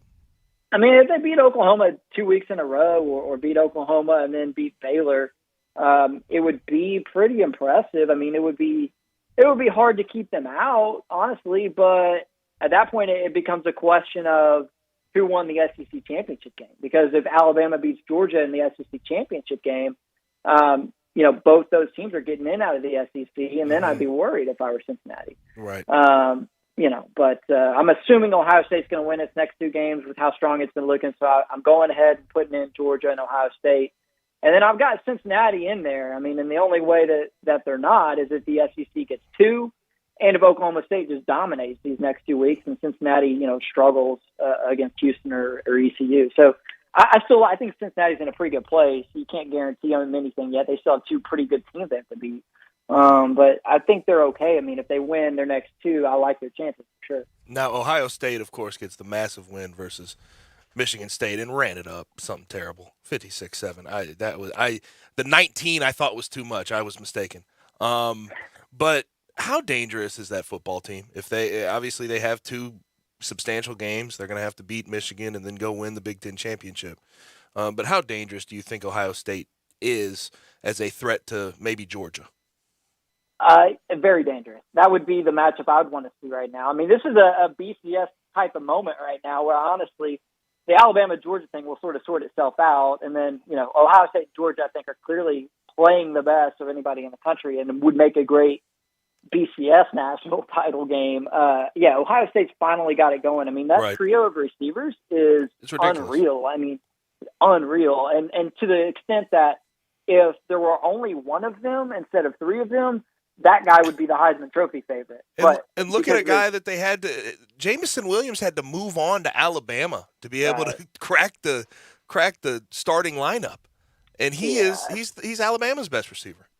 So I will never understand, y'all, how Oregon beat Ohio State in Columbus without their best player. Yeah, Thibodeau didn't play in that game. I mean, I will never understand that. I will look back on the season 20 years from now and still be dumbfounded by that. And to be honest, I'm glad Oregon lost because it was just getting annoying having to pretend like they actually deserved to be. David, your tweet was so on the money. I think I retweeted it. I meant to if I didn't. I'm sorry if I didn't, David. and I tell you, here's the only thing that can explain it, David, and both you and Gabe and Bryant, y'all are getting to the age where you can say this. Kids these days. College football, it gets funky. You never know. Yeah, and we're there. I'm glad Oregon's not a part of that conversation anymore. It was exhausting, wasn't it? Really, though. I mean, I did the poll. We do our CBS Sports 1:30 every week.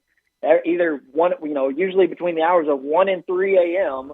on Sunday mornings. I'm sitting there with like my head in my hands, thinking, how do I make sense of Oregon? Because they had the best win of anybody in college football. But at the same time, they lost to Stanford. They've looked like garbage against some pretty bad teams in their conference. And it was exhausting. And so doing that whole head-to-head song and dance is, I'm kind of glad that we've been somewhat freed from that with Michigan State having 2 losses now, with Oregon having 2 losses, but at the same time, I am still looking head-to-head for Cincinnati versus Notre Dame. But with the Oregon-Ohio State thing, there is such a clear difference on the field when you watch them. Yeah, because Cincinnati's got 0 losses, and Notre Dame has that 1 to Cincinnati. I think anybody can understand that. Because if you can go down that road, then was Ole Miss better than Alabama in 14 and 15 because of 1 win? Well, no, the rest of the season played out. Right, exactly. So, I'm glad it's sorting itself out. The Oregon thing was just going to be a shame to see them go to the playoff and then be exposed, to be honest. So again, that's why I don't want Notre Dame in the playoff again. Because I mean, they've shown over and over again that they're a good program, but Brian Kelly never has them at the level where they can win a national title. We've seen Notre Dame in this spot before. That's no fun. We don't want that. Let's see the team that beat Notre Dame this season actually have a chance. That same team, by the way, less than a year ago took Georgia down to the wire. And you can say Georgia didn't play a lot of its guys in that game, and okay, that's fine. But at the same time, the results are what they are. Cincinnati was in that game against that team. Cincinnati beat Notre Dame. Cincinnati deserves its shot. I mean, there's nobody else that I can really look at and say, the same about. Well, if Cincinnati's not in the top 4, I'm catching the first flight to Texas. I'll be doing a remote show for the rest of the week if Cincinnati doesn't make it into the college football playoff. But he is. I think David they should Cobb. be in the top 2. Right. He is David Cobb from CBS Sports. Always talks to us on a Monday at 4. David, we appreciate it, man. Yep. Thanks. You have a good one. Thank you, David. Happy Thanksgiving to you and yours, David. Thank you, man. Yep. David Cobb with us every Monday talking college football. He'll be back with us after the holiday weekend. And look, down at All-Star Chevrolet in Olive Branch, all the new Silverados, all the new Tahoes, They're there, and even more on the way. And you can claim your new 2021 or 2022 today at All-Star Chevrolet in Olive Branch, right off Highway 78. First exit, Kraft Goodman. Take the exit, go over the overpass, hang a right, and you're right there at All-Star Chevrolet. You can claim yours. If you're looking at the lot of full certified pre-owned Chevys, you can claim one of those as well. If it's on your wish list, you'll find it at All-Star. Holiday travel starts at All-Star Chevrolet in Olive Branch. And an added Chevy bonus in November for all military, first responders, college students, teachers. With any new All-Star Chevy you want, you get an extra $500. Remember, it's not Mount Moriah, it's not South Haven, it's not the Pike, it's not Collierville. It's got to be Olive Branch. If you want to sell any car, truck, or SUV, All-Star will buy it even if you owe money on it. Even if you didn't buy one of theirs, call Jeff or Kevin or Scott or Drew or any of the great team at All-Star. They said you can bring your title and they'll write you a check today. Also, this week, always a lot of great food there in the showroom at All-Star Chevrolet as people are bringing dishes from home. Find new roads at Olive Branch and All-Star Chevrolet or go to allstarautogroup.com. When we come back, we get to our SEC recap for the week, and then we'll also get you set for the final week of the season in the SEC. Some rivalry games, some good games this weekend in the SEC. We'll be right back on Real Sports Talk, Sports 56, 98.5. You have opinions? The knowledge that I have matters. We want to hear them. Call or text us on the AutoZone listener line at 360-8255. That's the AutoZone listener line at 901-360-8255. Get in the zone, AutoZone. It's time to call Doug and Colin Brown for your house. Looking to buy or sell a home in Mississippi? Rely on Doug and Colin Brown, $1 Million Realtors at Regency Realty in Mississippi. This father-son combo will help you find your next dream home. With decades of experience, Doug and Colin Brown put honesty, integrity, and clients first. Call Doug and Colin Brown in Mississippi at 901-598-9168. Regency Realty, 901-350-5050.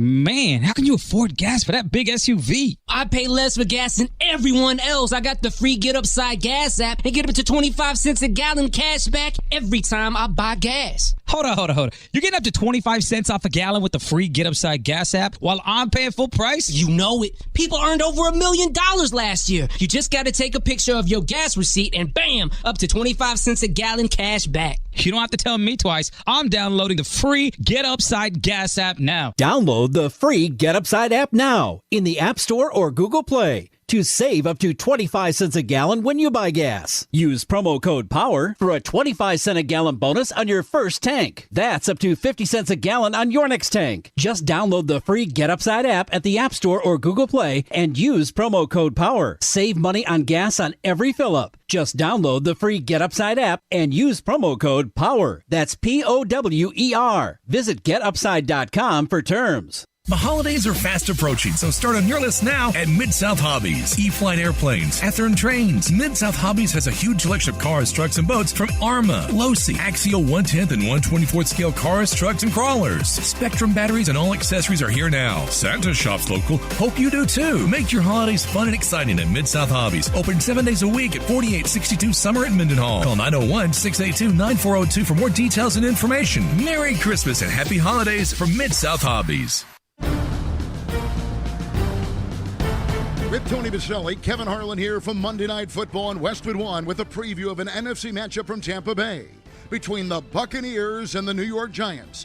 Tony, the story here is Tom Brady and the 6-3 Bucs looking to avoid a third consecutive loss. Kevin, that's right. And interesting this week, Bruce Arians, their head coach, questioned the team's effort. He said it's not a talent issue, it's an effort issue. That's the last thing you want to hear as a player is your head coach questioning whether you're going all out. Bottom line is they need to clean things up. Tom Brady was not great last week against the Washington football team. 2 early interceptions put him behind the 8 ball, and they can't afford those mistakes against a Giants team coming off a win. Should be an exciting game. Join us for the Giants at Buccaneers on Monday Night Football. Remember to listen to Westwood One's coverage of the NFL all season long, right here on Sports 56 and 98.5 FM. At Napa, we keep things moving. If it has wheels and an engine, we help keep it on the road. And if it's on the road, we have parts for it. And if you need a part, you can get it fast, like same-day pickup or next-day delivery fast. At Napa, when we're not thinking about cars, we're thinking about the people who drive them. Because when it comes to serving you and our community, our motor never quits. That's Napa know-how.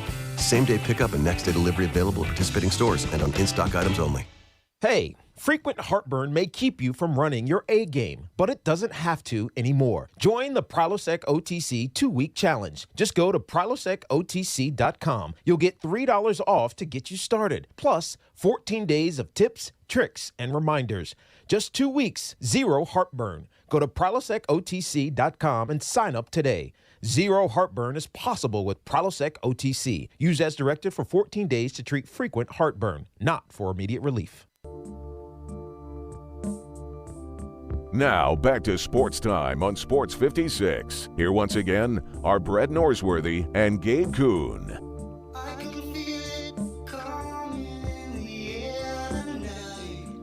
So truthfully, in the SEC this past weekend, there was a lot of throwaway games. Lot of games that were over before they even started. Mississippi State beats Tennessee State 55-10. Ole Miss, of course, gets the win versus Vanderbilt. We talked about it earlier, 31-17. Georgia versus Charleston Southern, 56-7.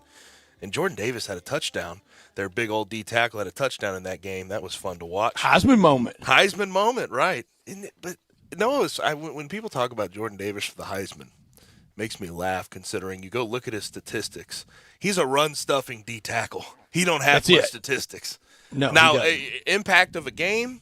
I mean, I could argue Heisman. I mean, I could, but it'd be a tough argument with the stats. The Georgia defensive player I would vote for, and I may very well, and it would be at 3, is Horn Lake's N'Kobe Dean. Yes, and I think that's fair. And you talk about statistics, he's got them. Also, Kentucky, 56-16 over New Mexico State. Texas A&M, we're sad to say because of our good friend Josh Crawford, but Texas A&M gets the win 52-3 over Prairie View A&M. The game that really caught my eye this weekend, though, Alabama and Arkansas. We know what Bryce Young did, 31 for 45, 159 yards, 5 TDs, no question. It was a Heisman performance. He broke the record, the passing record, for a single game at Bama. That's pretty substantial. But Arkansas hung in there. Arkansas played really well. KJ Jefferson showed me a lot. They had an answer. And Traylon Burks was fantastic. It's just defensively they couldn't hold up against Bryce Young. Yeah, and not many can. But Arkansas, they were heavy underdog, and it just been slaughtered by Bama in the last few years. And they go in there and they stake their claim. But and I've already mentioned kind of first shot fired for 2022. Bama's 4 SEC road games again next year are going to be Ole Miss, Arkansas, Tennessee, and LSU. In the offseason, all 4 of those fan bases they're thinking this is the year we break through. We get them at home. Mm-hmm. We're going to get them this year. Right. All 4 aren't doing it. 3 probably aren't. Right. 2 probably aren't. Maybe 1 out of that 4, getting them at the friendly confines, could do it next year. And you better get. You only have 2 weeks left to do it. You better get Bama now, because their biggest problem is seasoning.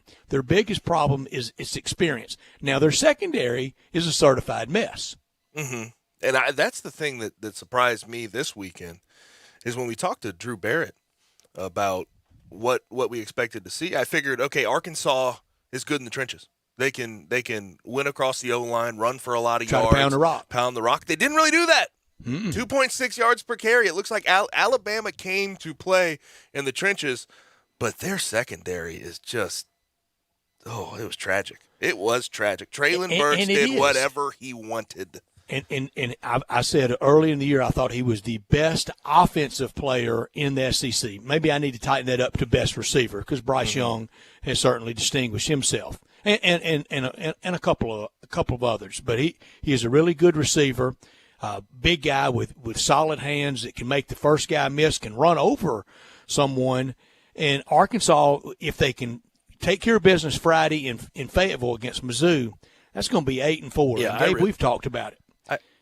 I know that Memphis' Jimmy Sexton does not represent Sam Pittman, Who does? And why aren't you floating his name? You're leaving millions of dollars out there. Now, Razorback fan, before you send in, he's already told them he's happy and he's not going to listen. He's not going to shop. I'm sorry. That's not how it works. Everyone wants a re-up of their contract if they can get it. If he can get however many more years, however much more money per year, he's going to go ahead. He should go ahead and do 10 years, that. couldn't he? I would think so. Yeah. At What he's done, 6.5, and 7. I hate beating this over the head, but like what he's done in turning that program around from the Chad Morris days in 21 games, he's done. It's unbelievable. It is unheard of what he's done, especially in the SEC being competitive With a very deficient roster. With a roster that was built by a guy who had no earthly idea what he was doing. They got a D tackle that's really helped this year that transferred in from Illinois State. Yep.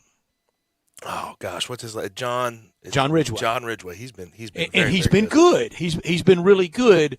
And you go to all the recruiting sites. Sam Pittman's crushing it. I mean, he's in there at 12, 13, 14, and he's not done yet. What was the one question I asked you when you brought up the whole trying to get his name out there for other jobs is how much is being attributed to his coordinators? How much? I think a lot's being attributed smartly to him, but it also shows isn't that one thing that you want as an AD, that you got a head coach that can build a staff? I think it should be complimentary. And we've talked to Barrett Jones about Nick Saban. Nick Saban, of course, has had to make some tweaks with the offensive side of the ball to be able to keep some type of continuity. But Nick Saban can bring in whatever assistant coach that he wants, and they seemingly don't miss a beat. It's about relationships in the coaching industry, and it seems like Sam Pittman has that at the very least. If Kendall Briles decided to step away to take another job, if Barry Odom decided to step away and take another job, I have no doubt that he could go find 2 more guys to fill those voids. Well, he has such a reservoir of goodwill in that assistant coaching fraternity that he was a member of for so long. It seemed like he was never going to get his break. Very likable guy. Very likable. I had a friend of mine yesterday that I was texting with about why doesn't his agent float him for financial reasons more. And he said, boy, I'd hate to see him leave if for no other reason. When he calls the Hogs, it feels like that it really matters to him. And this friend said, I wouldn't want to see him leave and not calling the Hogs and talking about the jukebox. It's a natural fit. I know all that. Razorback fans, before I want you to text, but before you do, I know all those things, and he does love it. It is a natural fit, but it's business. They will fire him in a second if he underachieves. Right. It's true. Now, speaking of firing in a second, Dan Mullen gets fired after their loss to Missouri on a 2-point conversion late in the game. Mizzou, after all that's happened this year, defense has been awful. I think that this helps those fans, that fan base, feel a little better about the season. They're now bowl eligible. They've beaten Florida, and they're in a better spot than they were a few weeks ago. Speaking of bowl eligibility, I don't know that you took exception, but Dave did a little in the preseason, and I swear I did not manipulate the numbers for it to fall out this way. The first time I went through summer W's and L's, it fell out that way. Every time I would redo it and maybe change one, this is how it actually fell out. 13 out of 14 SEC teams going bowling. If LSU upsets A&M and Florida defeats FSU, they're favored over FSU. That's a big ask for me right now with that It Florida is. team. But if both of those things happen, and I don't think either will. I think Florida State beats Florida and A&M beats LSU. But if LSU wins and Florida wins, voila, 13 out of 14 going to a bowl. What do you think about that Florida State game, though? Teams trending in opposite directions. I think Florida State's played a lot better down the stretch. I like the arc of improvement, and I think Mike Norvell's team that it's doing that. Speaking of those preseason picks, I am 83-20. When we just did the W's and L's on the master sheet. Solid. I'm 83-20. Dave is 82-21. Gabe is 81-22.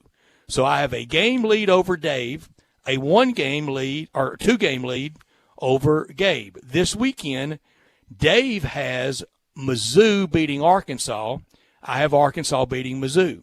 Dave has State over Ole Miss. I have Ole Miss over State. If Dave hits both of those, he beats me by 1. If I split, I win by at least 1. If I get them both right, me and you I win by 3. We have similar picks. I take We're it. You didn't we're even dormant. mention my name here. We're dormant. Yeah, So I can't take it over. Now you do have Mizzou, so you no, I'm sorry, Gabe. You have the same dynamic Dave has going. Okay. You have Mizzou over Arkansas, and you have State over Ole Miss. So if you hit both of those, you catch me.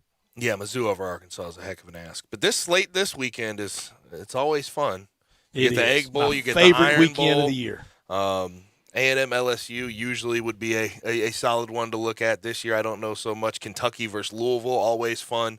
The Clemson, Governor's Cup used to be the opener, and they flipped it to the end. I like it better at the end. How about Clemson, South Carolina? Clemson's playing a whole lot better now at this point. If in the South season. Carolina pulls that upset, they're already bowl bound. Yep. They win, they go to a little bit better bowl than what they're set at 6. And then if they go to 7, and to end that thing with Clemson, they tear they tear one side of the stadium down they beat Clemson. I've gotten this brought up to me too. If they beat Clemson, they finish 7-5, right? Where's Shane Beamer's name in this carousel? In this wide open carousel with a lot of openings, not a lot of names. Well, I think he kiboshed it. I think he kiboshed it. He threw it away. Mm-hmm. I didn't hear it. Did he in a presser? Yeah, I'm here. I'm not going in, and they're tearing it up in recruiting. Okay. Well, he's done a good job. He really has with the quarterback situation. But going into the last weekend, you may have been dubious of 13 out of 14. But if I'd have told you in the preseason 13 out of 14 is going to go, but you have to have Florida and LSU win the last weekend to get there. The Florida. Who would have thought that? Florida and LSU being in a group with Vanderbilt. Yeah. What if I told you that? I thought LSU would be good this year. I thought LSU had a chance. You look at the talent; it's there. I had LSU 11-1. I thought they were going to be incredible this year. Max Johnson's a good player. I like him for the future. They just need a coach to come in there and coach them up. I think Doug Nussmeier's kid's pretty good too. I think they got something to have a competition in the spring. Mm-hmm. And they just have so many recruits. But the question is, who is going to be the head coach? Who's going to be the grown-up in there to take control of the thing? And I still don't. I'm not. I think Jimbo. I think that's out of the window for me. It is. I think Lincoln Riley is on the table still. I don't think that's gone. I don't too. think. Tell me how Bedlam sorts out. If they get beat in Bedlam, there's no Big 12 and he was championship non-committal, game. Brett. As much as he said he loved Oklahoma and I love this place. I've been very wholehearted about that. But he did not deny by any stretch of the imagination. Never mind on who, but for both Florida and LSU. Never mind the who it is. Tell me when it is. Is it by the time we come on the air next Monday? I have my doubts of that happening. Even in leak form, even in Twitter form before the formal presser? Right. This is where – but, and you mentioned Napier to Florida, right? That was one that you brought up. And he still has a championship game to play. If that were to happen, I think it could happen very soon in the next couple of weeks, because that's generally when you're going from Group of 5 to Power 5, taking that step. It's generally how it works. He would probably miss the bowl game for Louisiana. I'm going to say no on Monday at 3 when we come on the air, but I'm going to say yes by Wednesday. I don't think for Florida and LSU both being filled. Mm-hmm. Really? By Wednesday of next week? Because they got to go recruit. Right. But LSU, I have my doubts. There hasn't been much movement. I haven't heard much from the LSU side of things. It's like the duck. There's a lot going on below the water. Right. We'll see, though. By next Wednesday, that's what you're saying. Did I just use a duck reference? Yeah, you did. Gee, good Lord. What was that?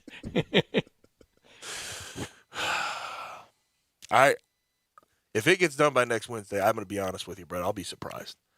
I think this is a month. I think we're about it. Unless Florida, I think it happened in that time frame. Recruiting calendar changes a lot. LSU, I think we're looking at a month. I know about the recruiting calendar, but whoever gets that job is going to be able to make some moves before the second signing day. And you know, Gabe, and this might be the one sliver of silver lining. pardon the pun, with Coach Ryan Silverfield. You turn 3 of those games from losses into W's, and that's not hard to do. Right. That's not hard to do at all. I think you can do it quite easily. And going into the Tulane game, you're 8-3 instead of 5-6, and you win Tulane and you're 9. Ryan Silverfield's name would be prominent in the domino effect to these coaching jobs. Where were we sitting at 3-0 with a win over Mississippi State? We were looking at the rest of the schedule, and we were saying who without question can you chalk up and say they're going to lose to? That was the conversation. I couldn't find one. But then, it has a way of working itself out. UTSA made them sort of start that skid, and they haven't really got out of it. Have you seen what Coach Traylor at UTSA does? He will tweet. It's pretty clever. He will tweet something, and then he will retweet all the responses that people mix up the letters, and he'll get back the acronym for U.S. Tennis Association. He'll get back USTA instead of UTSA. And he'll respond back and go, no, we don't have anything to do with the Tennis Association. We don't run the U.S. Open. Pretty clever. Yes. And where's his name in the domino effect? Well, he re-upped for quite a while. So I think he's sort of out of it for now. A few years from now, we'll see what happens. But they're 11-0 UTSA. And that looks like TCU has settled on Sonny Dykes. Is that official? Close. Yeah, and that's been sort of the conversation the whole time. Texas Tech sort of fell through, but TCU makes a lot of sense for him. Although they've had a fall at the end of the season. They have not played all that well, SMU. They have not played great, but UTSA. How many yards for Mordecai again? 66. That's rough. Didn't throw a pick though, so I guess there's some.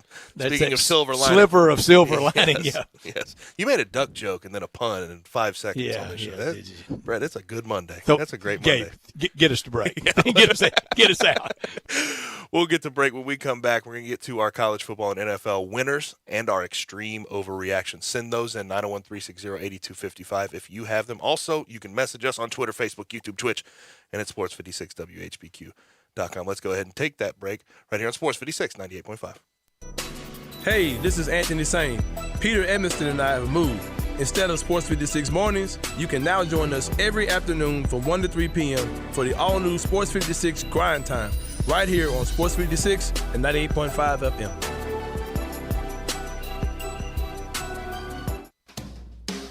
Hi, this is Lauren Choate with Choate's Air Conditioning, Heating, and Plumbing. Fall is in the air, and so are Choate's Early Bird Specials. Right now, receive $1,000 off the purchase of a new Carrier gas furnace. Carrier furnaces come with some of the best warranties in the industry, and Choate's has been professionally installing them for over 60 years. As a Carrier factory authorized dealer, Choate's also offers competitive financing solutions for you and your family. If your heating system is in good shape, make sure you take advantage of Choate's Early Bird Tune-Up Special for $60.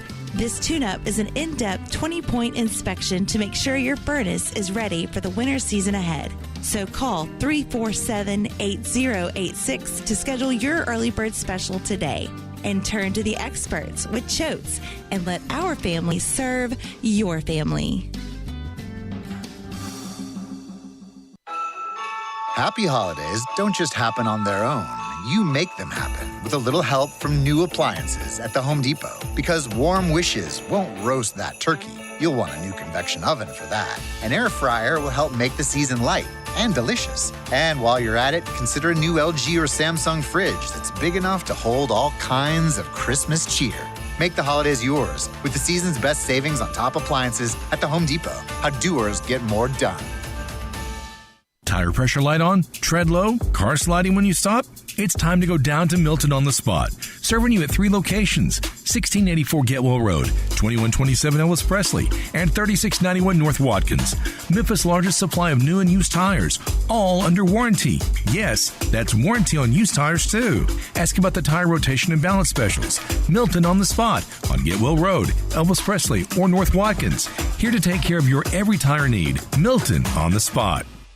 Hi, this is Troy Fiveash, owner of Fiveash Roof Services. As we all know, Memphis can be a hotbed for severe weather, and that weather can play havoc on our roofs. Most people don't know what they should do first when they're concerned about the condition of their roof. Call their insurance company, call a contractor, or trust a door-to-door salesman that's making claims that are hard to believe. My advice would be call the contractor that you know and trust. If you don't know any, research your local contractors and give 2 or 3 a call. I hope your research will lead you to us. Have your roof inspected, decide for yourself what you should do, and whether or not you should file a claim with your insurance company. It's your home, it's your policy, and it's your money. Don't let anyone pressure you into anything. If you give Five Ash Roofing a call, we promise personal service with a member of our family with no pressure and no hype. Five Ash Roof Services, proud partner of the Memphis Tigers and the official roofer of the Tigers home team. Five Ash Roofing, fair, honest, and ethical. 367-0050 or memphisroofer.com.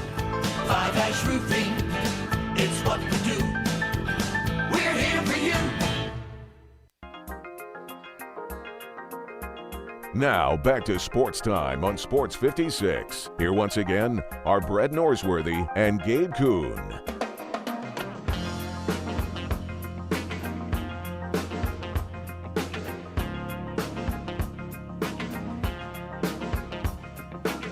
Back in on Sports Time on Sports 56 with Gabe and Stats. Brian Dacus producing the program. Autos on listener line 901-360-8255. And you can watch us live and message us on Facebook, Twitter, YouTube, Twitch, and at sports56whbq.com. Take advantage of that because we're getting to our winners and our overreactions from the NFL and college football weekends. Let's go ahead and start with winners. I'll start with mine in college football. I believe that's Cincinnati. Beat down SMU 48-14. They look good doing it. Hold Tanner Mordecai to, again, 66 yards passing.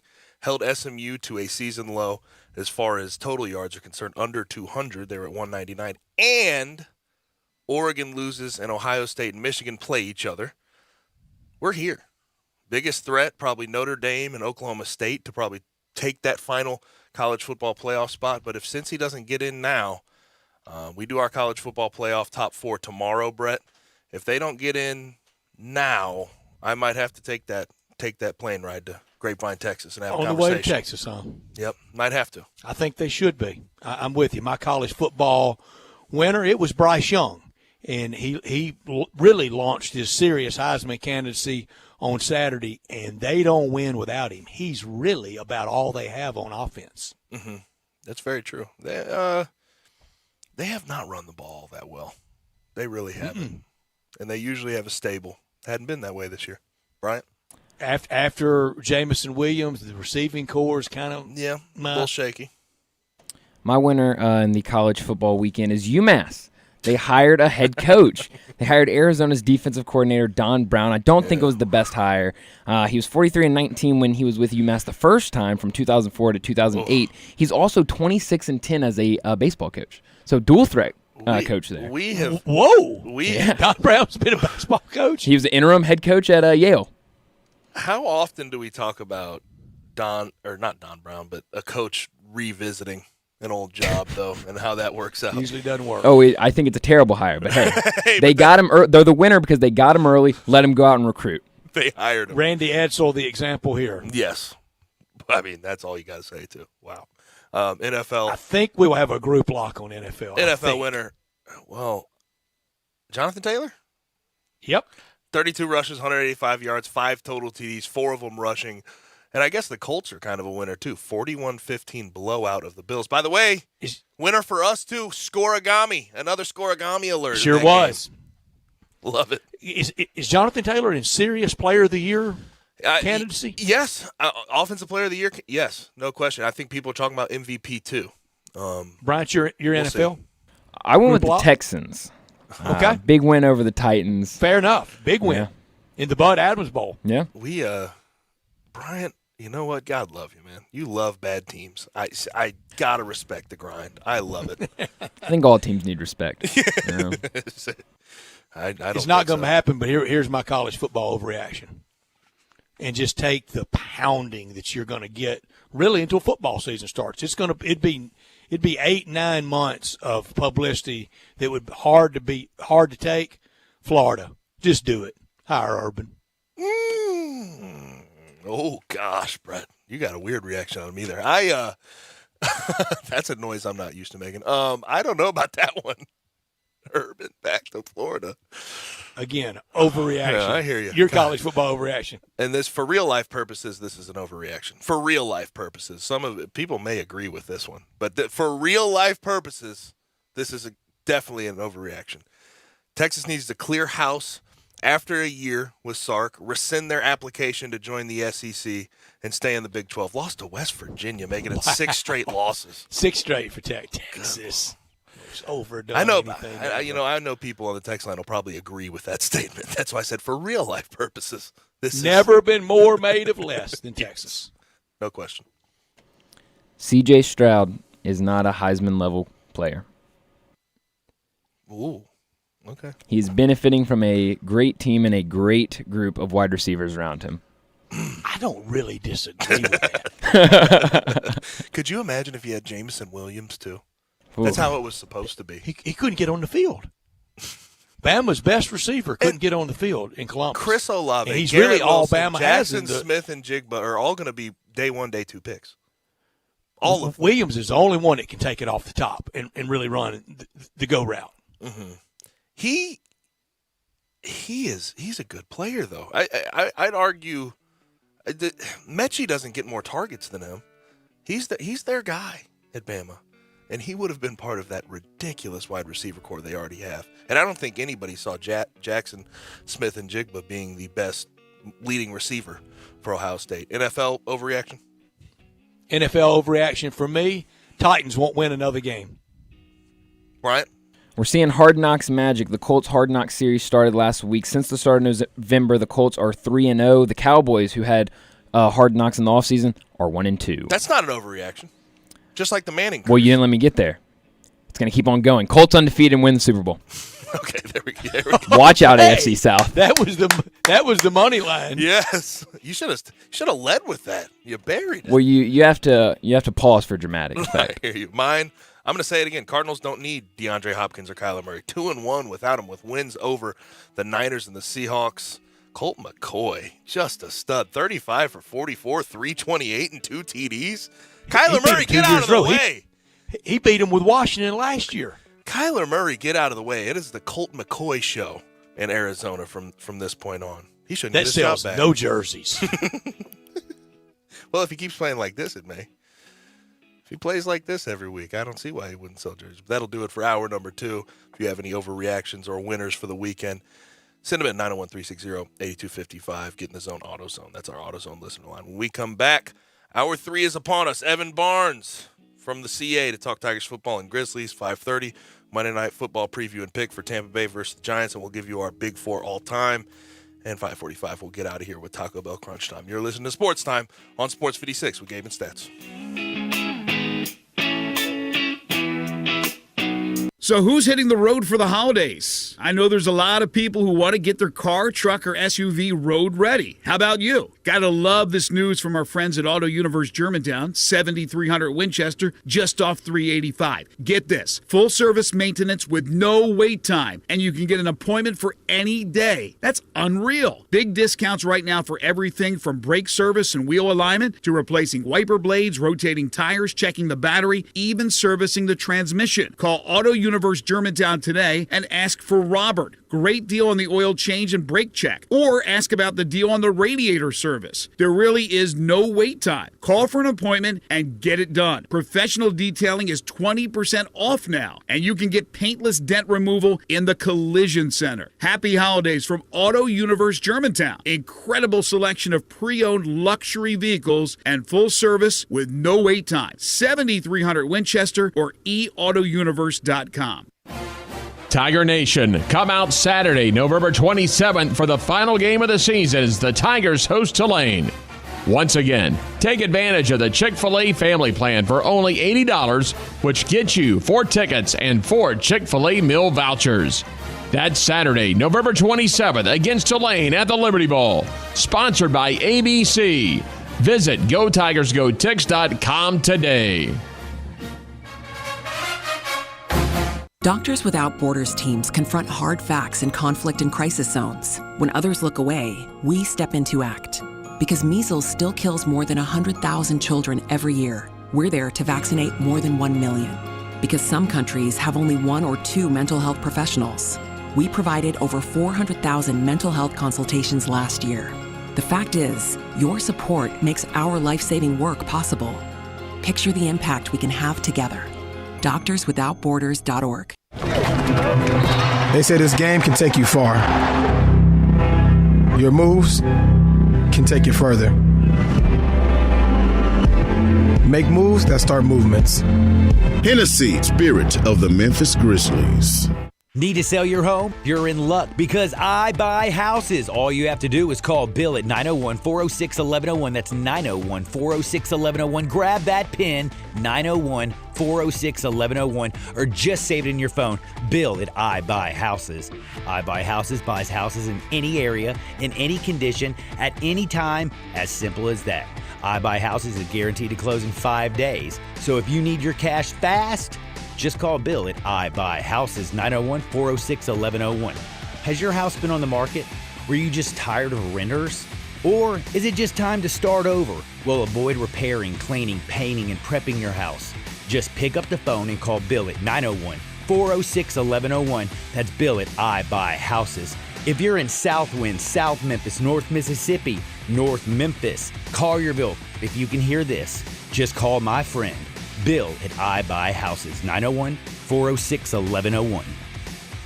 I know the sweetest thing in Memphis, and I know it's been around for 115 years. You know, I'm talking about Dinstall's, and it's time to stock up heavy on Cashew Crunch, Heavenly Crunch, Turtlettes, all of your favorite Dinstall's treats. So easy to get. The sweetest thing in Memphis, all you have to do is head to Laurelwood or head to Germantown and Poplar right across from the hospital, or go where they make the candies. That's on Pleasant View. There's nothing that says Memphis better than Cashew Crunch with that little tinge of coconut, or the Turtlettes. Let's face it, there's nothing better than Dinstall's chocolate. That's the mainstay of all candies, isn't it? Milk chocolate, although their dark chocolate is pretty darn good. And if you get the peppermint with the dark chocolate and put it in the freezer, you're going to love it. So many ways to love Dinstall's. Stock up heavy on all of your favorite Dinstall's treats. 115 years of making Memphis oh so sweet. We are Sports 56 WHBQ Memphis and W253DF Memphis, Flynn Broadcasting Stations. Now, back to Sports Time on Sports 56. This hour is brought to you by DeSoto Auto Sales. Here once again are Brett Norsworthy and Gabe Kuhn. Final hour on this Monday afternoon that feels like a Wednesday because of the short week that we have. We will visit with Evan Barnes from the Commercial Appeal. He is the beat writer for the Commercial Appeal for the Tiger football team and for the Memphis Grizzlies. I first want to tell you about the title sponsor of this hour, and that's our friends at DeSoto Auto Sales. They say happy Thanksgiving to you and yours. They're at 5704 Goodman Road and online at DeSotoAutoSales.com. Very proud to serve DeSoto County and the surrounding area. All the cars test-driven, checked out thoroughly, checked out bumper to bumper, head to toe. Thorough examination of every car, unlimited inventory right now. It's hard to say for a lot of people. They can at DeSoto Auto Sales. If it's not on the lot, they'll find that special car just for you. No shortcuts taken. At DeSoto Auto Sales, you walk in, you're treated like family by kind, courteous employees, laid-back atmosphere, down-home environment, no high-pressure sales. But they care about your time, and they want you to enjoy the ultimate car experience because they know we live in a world today that time really matters, especially in this holiday season. You find the car you want, test drive that car, credit approved, paperwork completed, all in 45 minutes or less. It's a promise. It's a guarantee. At DeSoto Auto Sales, they keep it that simple. At 5704 Goodman Road, online at DeSotoAutoSales.com. Come on down to DeSoto County for that town and country experience at DeSoto Auto Sales. Evan Barnes visits with us every Monday about the Grizzlies and the Tigers. He's on Twitter at Evan_B. And Evan Barnes, I start with this with you. Who had the worst weekend, the Tiger football team on Friday or the Grizzlies in Minneapolis on Saturday? That's a good question because I guess you could say we all kind of expected Memphis to lose on Friday if you kind of just follow how this team was going. So I will go with the Grizzlies just because not only did they have one of their worst losses in franchise history, they also did it to a team that they, beat in overtime just earlier this month. Right. So I will go with the Grizzlies. And when you talk about the Tigers sort of expecting that loss to Houston, Houston's a good team. 10-1 now, 31-13 over the weekend. And really what it is, Evan, is every loss this year, I think the same mistakes show up. Special teams gaffes, the run game not working, not getting off the field on third down defensively. The same things keep rearing their ugly head, and there's going to have to be some adjustments made in the offseason. Well, I'll throw in another thing that you to add to that, Gabe. The offense just can't score right now. Mm-hmm. Like, that game was set up for the offense to come back, get another score in the second half after, Houston basically tried to give the game away in the third quarter with those stupid unsportsmanlike penalties. So I think another problem to that is just not only can they not run the ball, they cannot score the ball enough right now. And that's something that is going to have to be, like you said, it's going to have to be looked at this offseason. And it's the reason why I think this Tulane game is going to be close, because right now, can you trust Memphis to score points at home? Right. They can score, but will it be enough? It's going to come down to it's probably going to be another close game, because there's no guarantee that this Memphis team can score 30 points as quickly as they could in past years. Right. Going into the offseason offensively, what do you think the biggest sort of the emphasis needs to be? Is it offensive line play? I think it needs to be figuring out how to reestablish the run. They have to figure out how to be a running team again. That's what made Memphis a great offense, Gabe. Obviously, you know this full well. They have to be able to get back to establishing the run, and not just having, a great running game in the first week or the second week. They need to be able to have a great run game in October and November when you try to wear teams down that are physically tired. That's going to be the main concern. But also, there's obviously going to be a lot. You're going to lose Calvin Austin, so you need a new number one receiver. You're going to need a new tight end who's going to be reliable like Sean Dykes is. The offense next year is going to have some serious questions that, you may have a quarterback with Seth Hennigan, but right now you have questions with the run game. You have questions surrounding your pass catchers.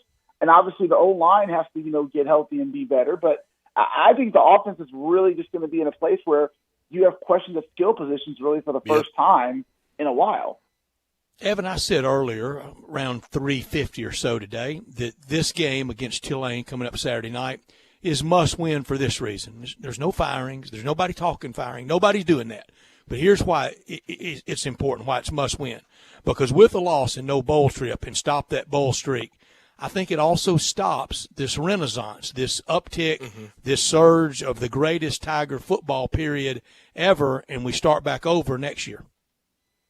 I think you're on something there, Brett. This game, you don't want to put a lot of pressure on this being more important than, say, a game in 2017 or a game in 2019. But in terms of where the program is headed, I think that it is important that Memphis has to come out with a favorable performance, because right now you're looking at a program that is going to have a lot of, lack of interest if they lose this game. They're going to lose this game and people are going to be concerned. But if you thought there was no buzz this year entering the season, next year there's going to be absolutely no buzz. And then come spring practice, nobody's going to really be interested, because Memphis may be in the middle, Memphis men's basketball, may be in the middle of a NCAA tournament run. So you need to find a way to win this game to save some kind of interest in the program. And I think it is fair to point out that you're basically going to be starting from square one next year, because not only if you lose this, whether you want to lose, next year is going to be a building year in some ways anyway. But if you lose this game, I would say that it's definitely going to be a lot of concern where the program is headed.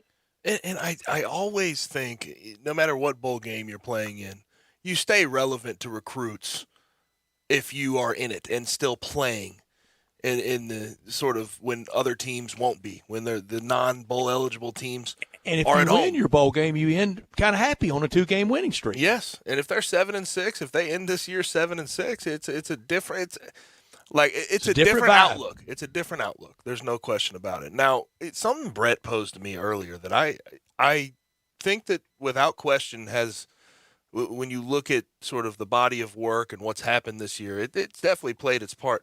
How big do you think Taj Washington transferring out really was? I think that was probably a bigger loss than probably people think about, because again, it's nothing against Javon Ivory, who I think is a very, very good receiver. But when you look at the fact that Memphis hasn't had, couldn't find a game breaker until Eddie Lewis had that, first long touchdown against Navy, Taj Washington definitely would have had a great role in this team. He would have been another productive guy who could have, come in, given another speed threat, and make teams have to, account for another burner besides Calvin Austin. And, I think that loss definitely affected Memphis. And granted, Taj is having, some success over at USC, but that's one of the people who transfer you look at and say, yeah, that's someone that you probably could have used this year, regardless if you want to say, well, those were here or here. Well, no. Taj Washington is a player. And obviously he's a player because when he transferred from Memphis, he didn't go to some, another Group of 5 school. He went to USC. So that tells you right there he has an impact that is clearly missing in the receiving corps. Because, look, they played so many freshman receivers. You're telling me Taj Washington couldn't be among the guys having an impact? All right, Evan, and you watch it every week, and Gabe, you know it from having played. Here's another thing with all the inexperienced receivers and an undersized receiver in Calvin Austin. They're blocking on the edge. Oh, I'm sorry. I didn't know that was a question. I'm sorry, Brett. The blocking, the blocking has definitely been something that, it's been noticeably different. Obviously, those young guys are learning. They're trying to get better on the fly. You see Javon Ivory, he's definitely made some great blocks. But, that's one of the things that young receivers definitely have to learn when they get to college is definitely, downfield blocking is something that you definitely have to be taught, have to be, better at. And so I think it's something that just shows, again, just kind of how the inexperience of playing some of the young guys. And you have a tight end that won't block. Yes.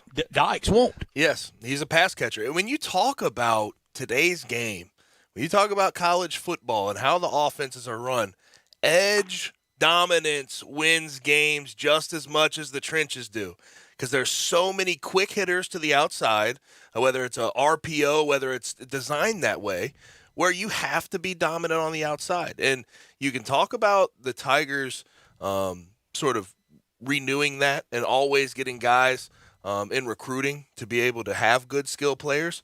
But, Evan, when you look at the future, who really are the guys that you're looking at? Is Javon Ivory still going to be around? Eddie Lewis is going to be around. After that, without Sean Dykes and without Calvin Austin, who do you think can step up next year?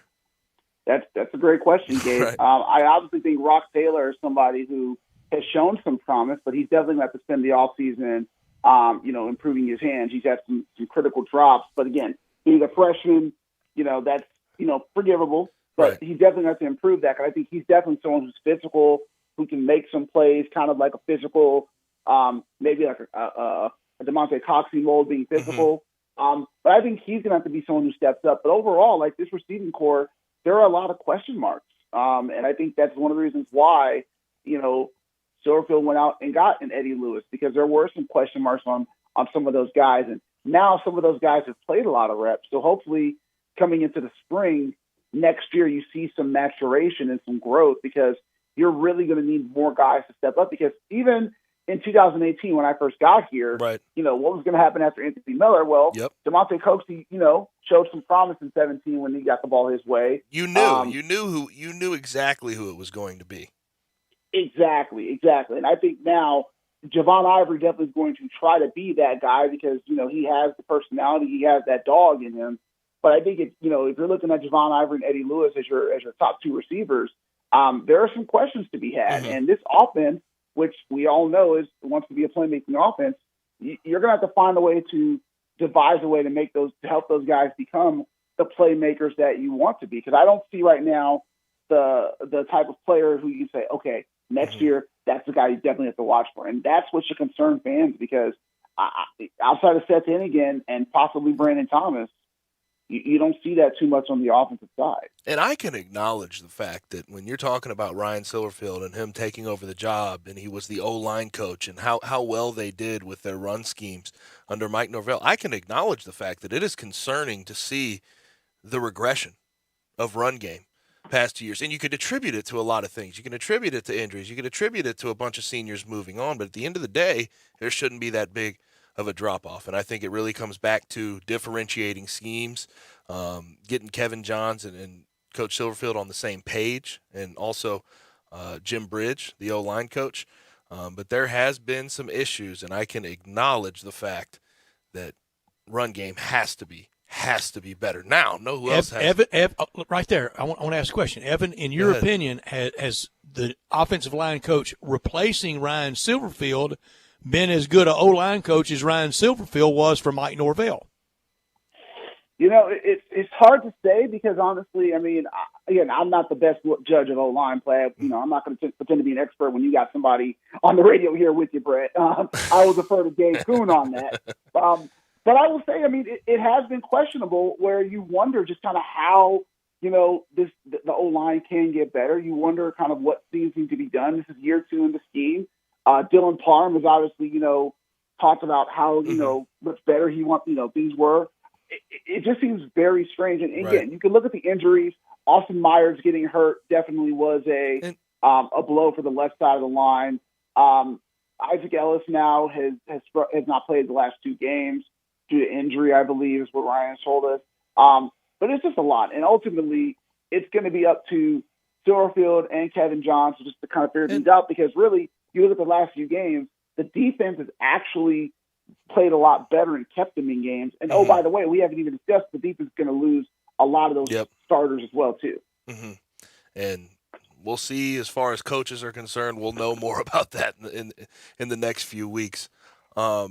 But another thing that I was thinking about, maybe there is something to be said about Ryan Silverfield taking over and having his hands more on when you're talking about his O-line room. He knows exactly how it's supposed to run. He knows what the successful years were like running the ball. So maybe he does need to sort of step back in to that role, because they need to play better. No, who else needs to play better is the Grizzlies. Grizzlies get killed over the weekend, 138-95. It wasn't even that close. What was I watching the other night, Evan? The effort was down. Looked like they were down. Not very good as far as passing was concerned. They weren't defending well. Ja was deferring. So what was that the other night? I honestly, I'd like to know myself, because granted, I came off the plane Saturday and I was wiped out. Like, I took 2 flights back to Memphis. I was wiped out, and and you can understand that. But to see parts of that game and to see the Grizzlies just look so lethargic and basically watch the score get out of hand, part of me wants to say, well, the Timberwolves did play the Grizzlies pretty well in Memphis, but at the same time, like, you can't just attribute that 43-point loss to no Dylan Brooks, no D'Anthony Melton. Something was off, and Taylor Jenkins basically said they got punked. I mean, it was one of the worst games he said he's been a part of since he's been here. They had no competitive fire defensively, which says a lot, because that's been an issue all year for them. And I don't know what was more concerning, the fact that like you said, Ja only took 9 shots, and I thought that was a very telling thing, that him and Jaren only had 9 shots, and obviously the fact that game it was getting to a point where you were wondering how bad was this loss going to get. Like, I had to dig in the record books to find out the last time, and ironically, the last time they had a loss that bad was 3 years ago when they had that 61-point loss. So I don't know. But again, I waver between it's 16 games. Tonight will be game 17 in Utah.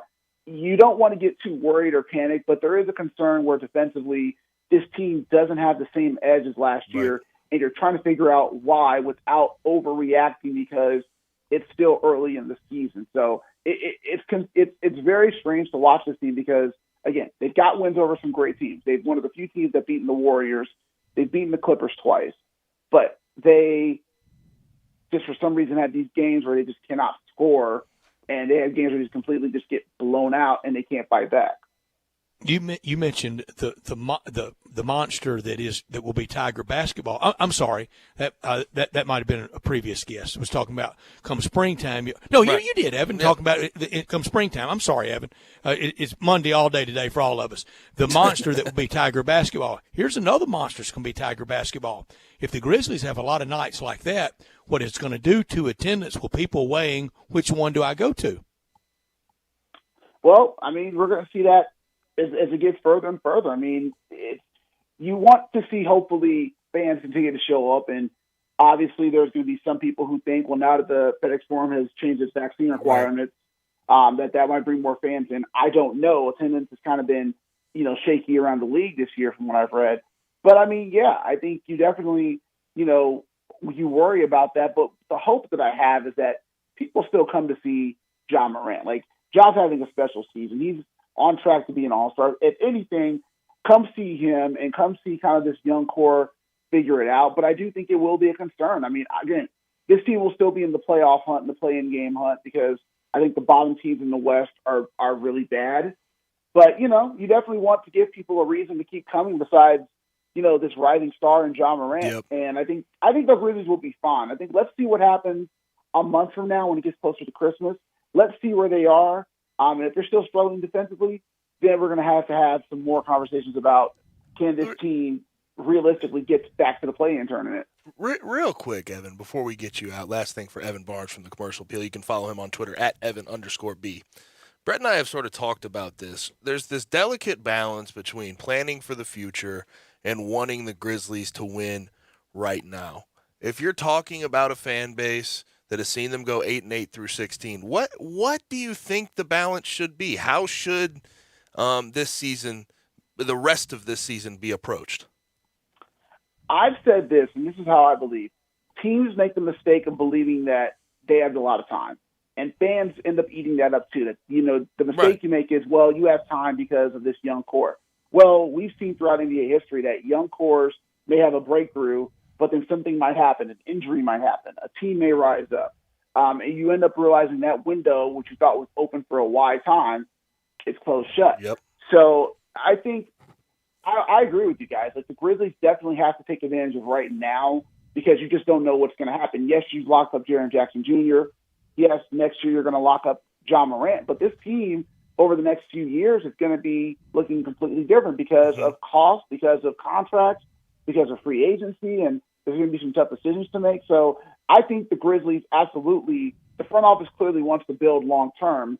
But I always say that, once you've tasted the playoffs, you got to feed that itch right now because clearly you got an advantage from being in that position, and the players clearly want to be in there. Desmond Bain said that they have playoff ambitions because of last year, but you don't want to make the mistake that you just kind of, have this time to figure it out. And, well, by year 4 of Ja Morant, this can happen.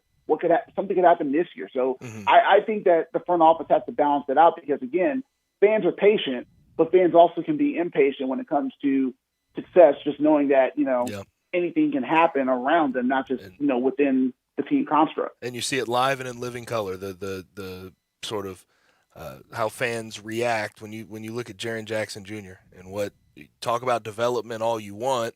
He's had an up and down career so far, and you sign him for long term, and you don't know what you're getting every single night. So you see fans react live, and they show their impatience even in that facet. But we appreciate it, Evan. Thank you guys so much. You guys always take care. All right, man. Thank have a you, good Evan. Thanksgiving, too, by the way. Happy Thanksgiving. Happy Thanksgiving, yes. Thank y'all. Thank you very much. Evan Barnes with us, and he is very busy this week, and we appreciate him carving out some time for us, and it's always very fun and very informative. Look, clock is ticking on the holiday. That hickory smoked turkey at the commissary, if you don't call them, it's calling you, but you better call them now and hurry up and do it. Germantown Commissary, 901-754-5540, or in Collierville, 901-759-5540. If you get it for this round for the holidays, I promise you will for Christmas. If you've already missed, get on the list for Christmas time. You'll be able to do it with the whole turkeys and hams, all the sides, the gravy, the dressing, the sweet potato casserole, the desserts, all the pies we talk about, all the pies I talk about with the lemon icebox pie, the pecan pie, the banana pudding. You can get that for the whole family. You can get the bulk pricing, turkey and dressing with gravy, sliced off the bone, turkey and ham with dressing and gravy, sliced off the bone, cranberry sauce. Let the commissary, let them do all the work. If you're craving an easier way to order, text commissary to 33733. And don't forget about the barbecue that's made the commissary, and it's made Memphis famous. They do it the Memphis style, slow, and they've got it down at either place, the new Collierville commissary at Houston Levy and Poplar, or the original in Germantown, Walker Taylor and his staff, they love this time of year. They love saying happy holidays and thank you to you for all the support over these last difficult 20 months for everybody in business. 901-754-5540, online at commissarybbq.com, in Collierville and Germantown. And when you order for the holidays, always make sure to get some of that great Memphis-style barbecue because you're going to have a lot of family in, and you got to take care of them. And I am picking mine up tomorrow. I am very excited to pick mine up tomorrow. Don't be nibbling on it too early. Yeah, I'll try to control myself. And I saw my buddy Jimmy at the Tigers game on Friday night, and he thought I was joking around when on the air when I said I went and got my turkey. I would not Very joke serious. about a smoked turkey. No. Come on. We don't joke. I We don't joke joke a lot. about that. We joke about Urban Meyer being the next head coach at Florida, but not when it comes to Thanksgiving. It's not. I'm not just blowing smoke. I'm not doing it for show. I went and really got that smoked turkey. I'm very excited to share that with my family as well. But when we come back, it'll be time for our Monday Night Football preview and pick. We'll also get to some NFL news. There's some weird reaction and some weird results this past weekend in the NFL. We'll be right back on Sports 56 98.5. It's a new show with a new time, but Peter Edmiston and Anthony Sane are back with Sports 56 Grind Time. Weekdays from 1 to 3 on Sports 56 and 98.5 FM. Brian Elder's Roofing Solutions. I'm Brian Elder, 867-0303. Hurricane season is upon us. Is your roof ready? Are your shingles laying down and sealed properly? Call me right now, 867-0303. They say you get what you pay for. That's why my opinion is free. Maybe you've got years of life left in your roof. If so, I'll tell you that. But if I find storm damage or a compromised roof system, I'll lay out some options for you. Don't let them tell you it needs to be replaced if it only needs a repair. Call me, 867-0303. Has your insurance company already seen it and rejected your claim? Maybe they're correct. Most of the time, they're not. They do tend to become more reasonable once I get involved, though. 867-0303. I'll measure your roof from outer space or BrianElderRoofing.com. Call 867-0303. Brian Elder's Roofing Solutions. Looking for a high-efficiency planting solution? The Case IH 2150 Early Riser Planter combines the industry's most accurate planter technologies with a rugged row unit for a fast and uniform emergence. The Case IH 2150 Early Riser operates at your speed and adapts to unique field conditions so that you can maximize your yield potential. Stop in or call Mid-South Ag Equipment at 662-890-3141 to learn more. That's Mid-South Ag, your Case IH Equipment headquarters. I was getting my coffee today, Jose, and I heard there's a new way to get our jobs done at a price we want to pay for them. Grow profits and find new workers. Sure, boss. I downloaded the ZipCat construction app, Jose. Use the work icon, created the job description, and priced it. Yes, boss. Another contractor will buy it, and we got 3 days to accept and mutually approve the job, Jose. Sure thing. New concept. No more estimates. We control our price with ZipCat. Contractors, plumbers, electricians, etc. Find jobs listed with the ZipCat app. Download the ZipCat app now for free on the App Store and Google Play. ZipCat app, the best tool in your toolbox. Do you know one of the best things you can do for your employees or family's health? Provide Arctic Clear bottled water. Arctic Clear bottled water is your locally owned and operated bottled water provider. Arctic Clear is 100% natural spring water with free delivery and setup, dependable service, and no long-term contracts. What an easy choice. Call Jeff Manus today, 901-382-2363, or visit arctic-clear.com. Arctic Clear bottled water. Call now, 382-2363. That's 382-2363.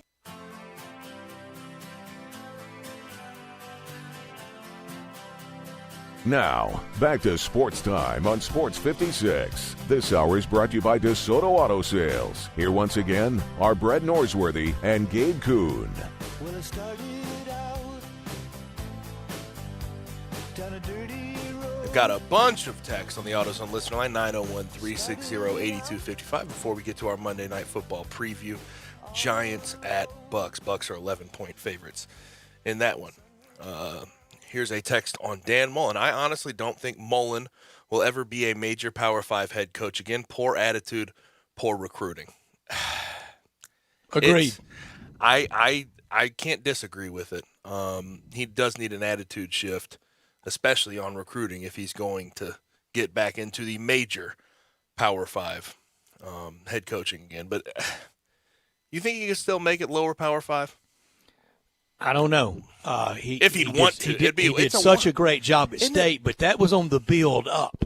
Yes, and that's what I mentioned. It's a want-to thing at this point.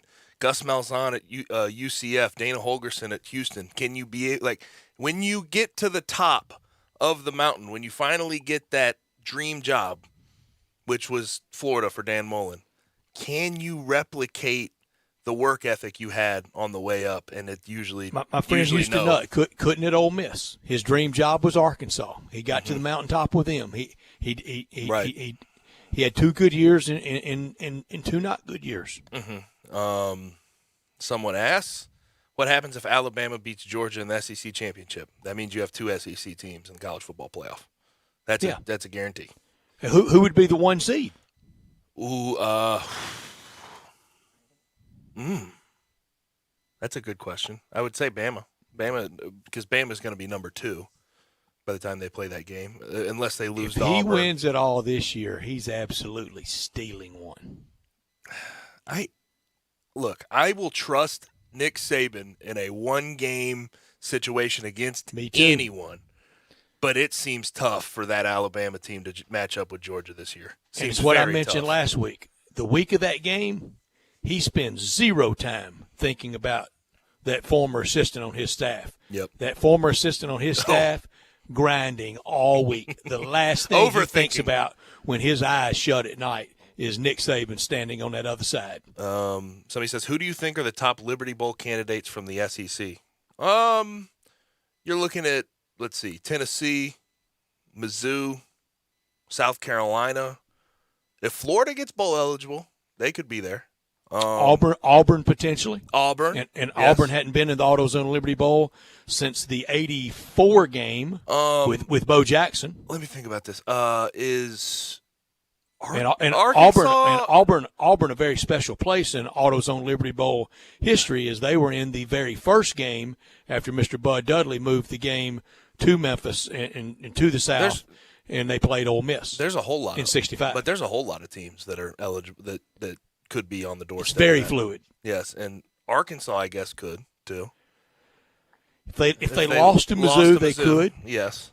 It's just hard for Music City LSU? to let Tennessee go. LSU? It's hard for Music City to pass on.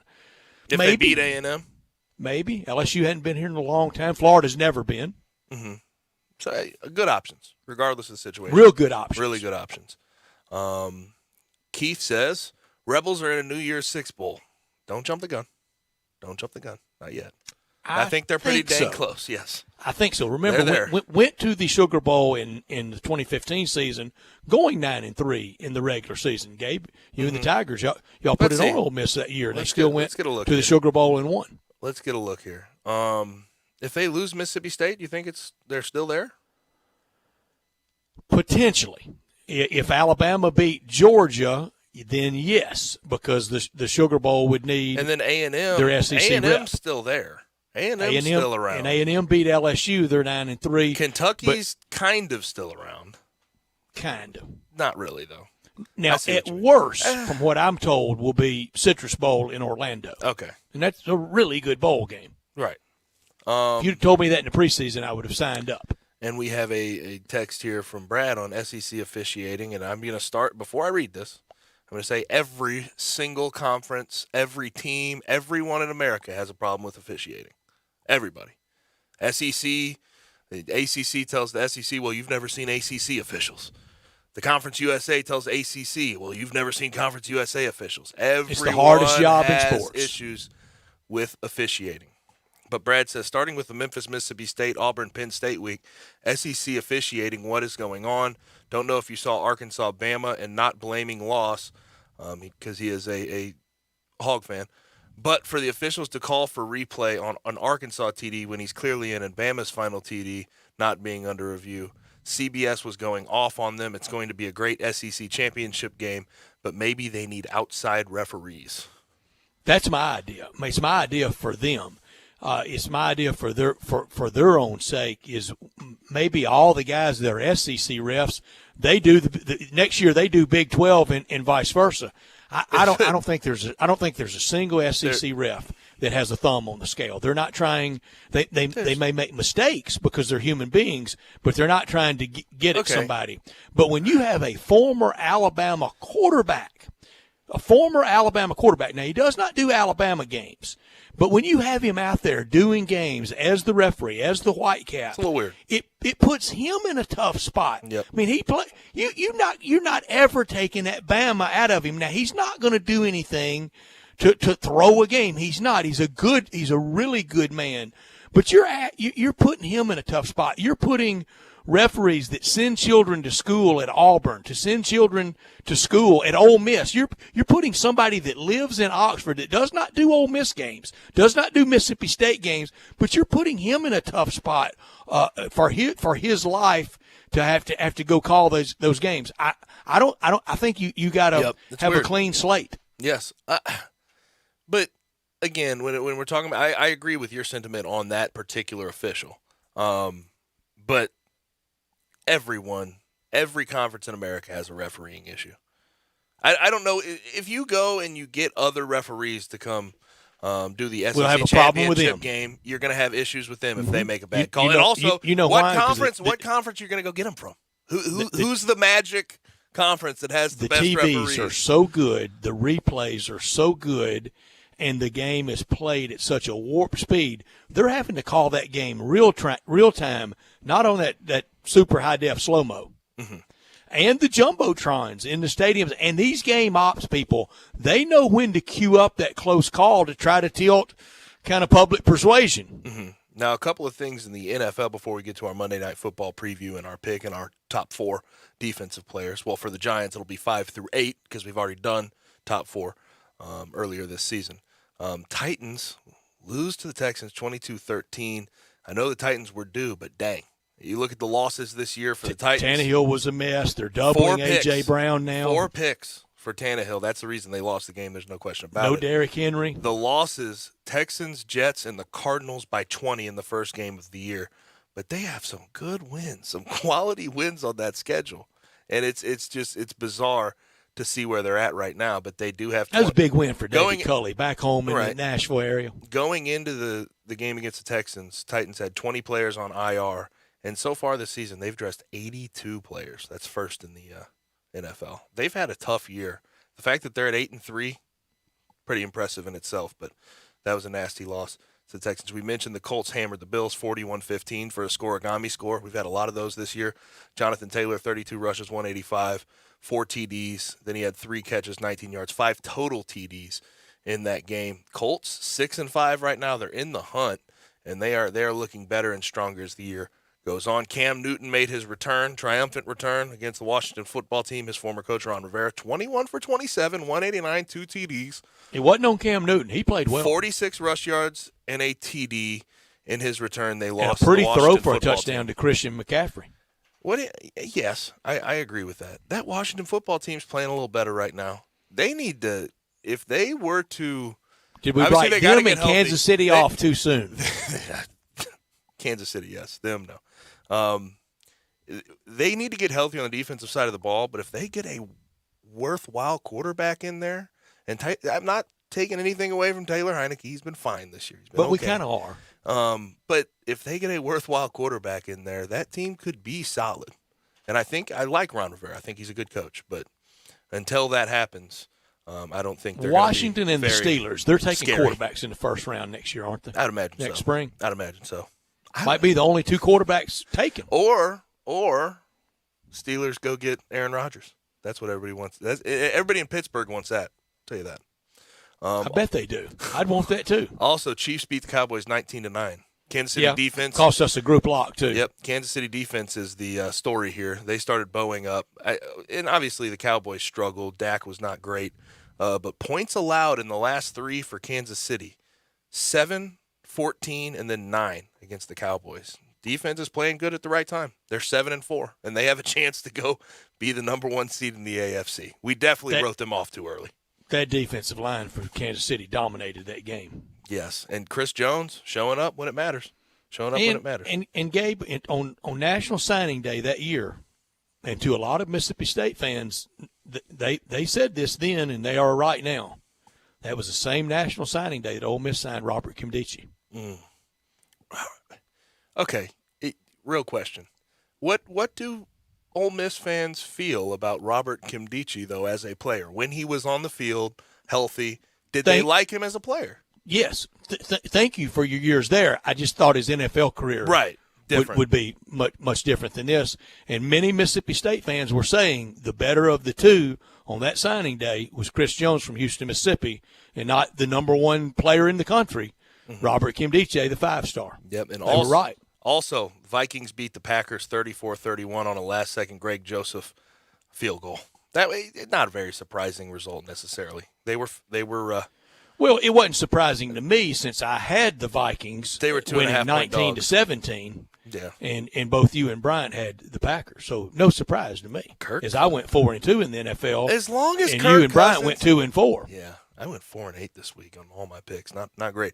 Kirk Cousins though, just take him out of prime time and he's fine. 24. But you got the straight up pick on Louisiana over Liberty. Yep. In college. Kirk Cousins 24 for 35, 341, 3 TDs. Just don't put him in prime time and he'll play. And you said that Friday. You're put right. him in prime time. If he's at noon, he'll win a game for you. Now tonight, we have the Giants and the Bucks. Bucks trying 11.5. Trying to play some good ball down the stretch here before they get into the playoffs. Kevin Harlan, Tony Baselli, right here with Westwood tonight. 11.5. The Buccaneers. This is kind of the last stand for the Giants, isn't it? Mm-hmm. And they've been whatever stand they have left. Here's the other thing. Remember, if you'll remember, on Friday, I made a mistake, and I actually picked the Giants plus the 11.5. So I'll go ahead. Staying with it? I'll go ahead and pick the Giants plus 11.5. They went into the bye week. They played the Chiefs close, and they beat the Raiders. And so I think that they can keep this one close. Defensively, they're solid. Bryant? I'll go with Gabe again. Okay. Take the Giants. Probably not a great decision. But yeah, we didn't have a great weekend. Ride that ship right to the bottom. Give me the Buccaneers. Ooh. Okay. I hear you. And I understand. I understand why. Tom Brady's pretty good. We lost group lock in college, group lock in pros, 12-14 now on group locks. Worth mentioning, though, unless there's a setback last second, Gronk will make his return tonight for the Buccaneers. So Gronk This has got to be his last year of football, doesn't it? Everything's hurting, been broken. He seems like a guy that just wants to play with Tom Brady. He loves Tom Brady. He really does. Who loves him but more? No, Julian I Edelman, like the Manning brothers guest tonight, or Gronk? Who loves TB12 more? For his health Bigger sake, man crush. For his health sake, this probably should be his last. That's an old 31-year-old, isn't it? Yeah. Is that his age? 30, around that? Yeah. He'll go down as one of the better tight ends in history, though. We did the Giants a few weeks ago. The length of his career was not there. Yeah. So don't think we've lost our mind. We know Lawrence Taylor's the greatest defensive player maybe in the history of the NFL. This is 5 through 8. So this is 5 through 8. Give me Carl Banks at number 5, OCU Manure at 6, Jim Burt at 7. And Jim Burt's place in football history, I think he started the Gatorade baths. Really? Yes. What year? 87, 88 or so. I think he started, and then my 8th, Pepper Johnson at linebacker. Okay. Pepper. Got to love the Peppers. It's a good name. Now, I go Carl Banks and OCU Manure as well at 1 and 2, or not 1 and 2, 5 and 6. I go Leonard Marshall at 3. I go Jesse Armstead at 4. Jesse Armstead put together a good career. Leonard Marshall better than Pepper Johnson. You're right. Bryant? I went Carl Banks, Justin Tuck, Jesse Armstead, and then Pepper Banks at the top. Yeah, because you had Manure a few weeks ago. I did. You could have made I think I had Tuck as my 4. I couldn't remember if I don't think I had him. I thought I did. I didn't have him. That's some stout defensive players. There's definitely an argument to be made that Carl Banks could go over Justin Tuck for sure. And nobody's had a defensive back for the Giants out of now 8 picks. A lot of edge rushers. A lot of coming off the edge with some ferocity. You're right about great peppers. Pepper Martin, Pepper Rogers, Pepper Johnson. Great sports name, Peppers. Yes, Pepper. Good take. All right, start with Buccaneers, Gabe. I'm going to go 1, and this is 1 through 4. 1, Derek Brooks, Defensive Player of the Year, 5-time All-Pro, has the Super Bowl. Doubt. Warren Sapp, Defensive Player of the Year, 4-time All-Pro, has the Super Bowl. And this is where I might really throw people off, but I really think from a peak perspective, when you look at their careers, I think one goes over the other. I'm going to go Rondé Barber at 3, three-time All-Pro. He was the INT leader in 2001. He has the Super Bowl. I go John Lynch after him, even though he's a Hall of Famer, two-time All-Pro in a Super Bowl. I go Derek Brooks 1, Warren Sapp 2. I don't think it's even close. 3, I go Leroy Selman, their first Hall of Famer and first draft pick in franchise history, and a legend and one of the great signs ever. He had brothers with him at Oklahoma, and they were playing a big game, and there was a sign in the stands in the 70s, and the sign simply said, "Thank God for Mrs. Selman." and he was that good. I go John Lynch, but you make a good case for Rondé. Rondé's not a Hall of Famer, but he is, I mean, looking back on it, one of the better DBs in the history of that franchise for sure. I have the same exact list. As me? As Brett. Yeah. Okay. But good case for the Barbers. And Tiki and Rondé both are right there in the hall of very, very, very good, aren't they? Authors. Yes. I think who was better at their respective position? I would probably lean Rondé. I think Tiki's got every rushing record in Giants history. Right. It's tough. Right. Got to his Super Bowl. They got pounded by the Ravens, but he got them to one. Mm-hmm.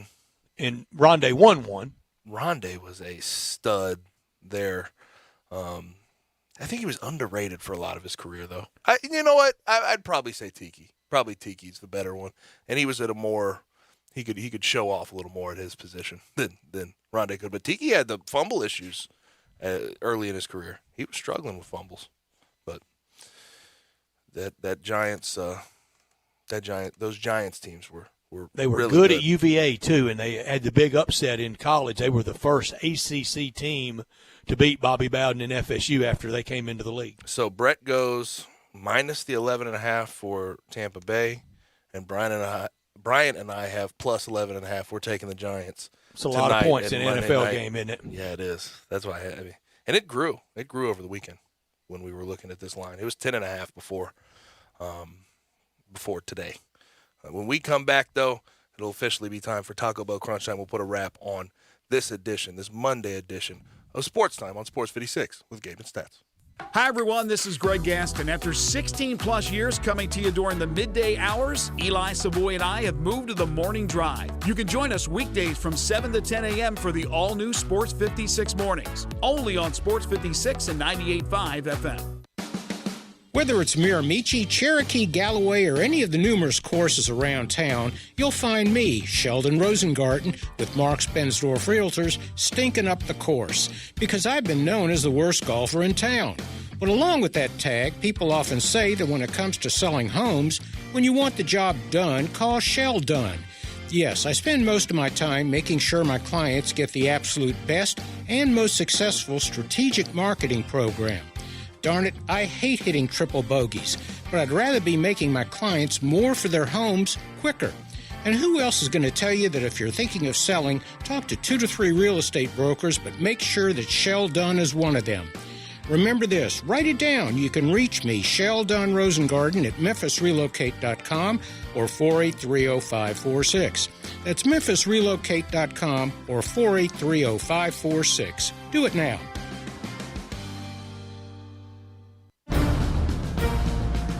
Rich Eisen here from Monday Night Football on Westwood One with a preview of the New York Giants at the Tampa Bay Buccaneers. Tom Brady and the defending Super Bowl champion Bucs are 6-3 now and lead their division still, but they've lost back-to-back games, including a shocker last week to Washington. Head coach Bruce Arians after the game. Baffling to me after the week of practice I watched these guys have that we could play that poorly. We played with enough passion and energy for about 8 or 9 minutes to win games in this league. We're doing a hell of a job Monday through Friday, but we're not showing up on Sunday. The New York Giants hope to be healthy coming off their bye week and a win the week before that. Can they deal the Bucs their first home loss of the season? Join us to find out. Kevin Harlan and Tony Baselli will have the call of Giants at the Bucs on Monday Night Football. Remember to listen to Westwood One's coverage of the NFL all season long, right here on Sports 56 and 98.5 FM. Napa know-how. When you buy the Napa bag for 99 cents, you'll get 20% off 3 or more items. No other bag saves you 20% on wipers, premium oil, headlamps, and more, which makes the Napa bag the best bag in the world. Sorry, handbags, man bags, punching bags, bagpipes, and even you, bags out of the eyes. Quality parts, helpful people. That's Napa Know-How. Napa Know-How. At participating locations does not include taxes and fees. Advertised sale price not available in some states. Offer ends 11/30/21. Hey, frequent heartburn may keep you from running your A game, but it doesn't have to anymore. Join the Prilosec OTC 2-week challenge. Just go to prilosecotc.com. You'll get $3 off to get you started, plus 14 days of tips, tricks, and reminders. Just 2 weeks, zero heartburn. Go to prilosecotc.com and sign up today. Zero heartburn is possible with Prilosec OTC. Use as directed for 14 days to treat frequent heartburn, not for immediate relief. Acura of Memphis invites you to experience the all-new, completely redesigned 2022 Acura MDX. It's the most advanced SUV Acura has ever built.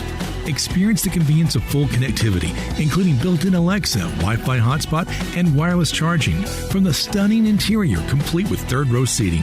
Stop by our state-of-the-art facility and take advantage of our aggressive APR offers today at Ridgeway and 385. Or shop online from the convenience of home now.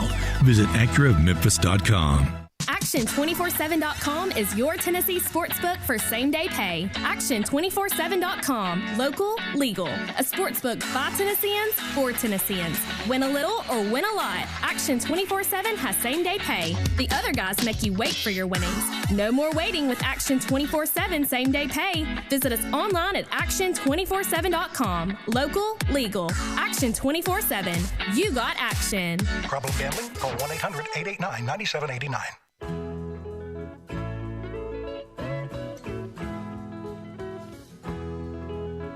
Now, back to Sports Time on Sports 56. This hour is brought to you by DeSoto Auto Sales. Here once again are Brett Norsworthy and Gabe Kuhn.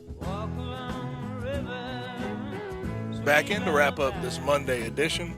Sports Time on Sports 56 with Gabe and Stats. Just a reminder, a programming note. We will be carrying Monday Night Football. We have the Bucks versus the Giants. Tonight it will be on at 7 on these airways, 560 AM, 98.5 FM. Let's get to crunch time. Go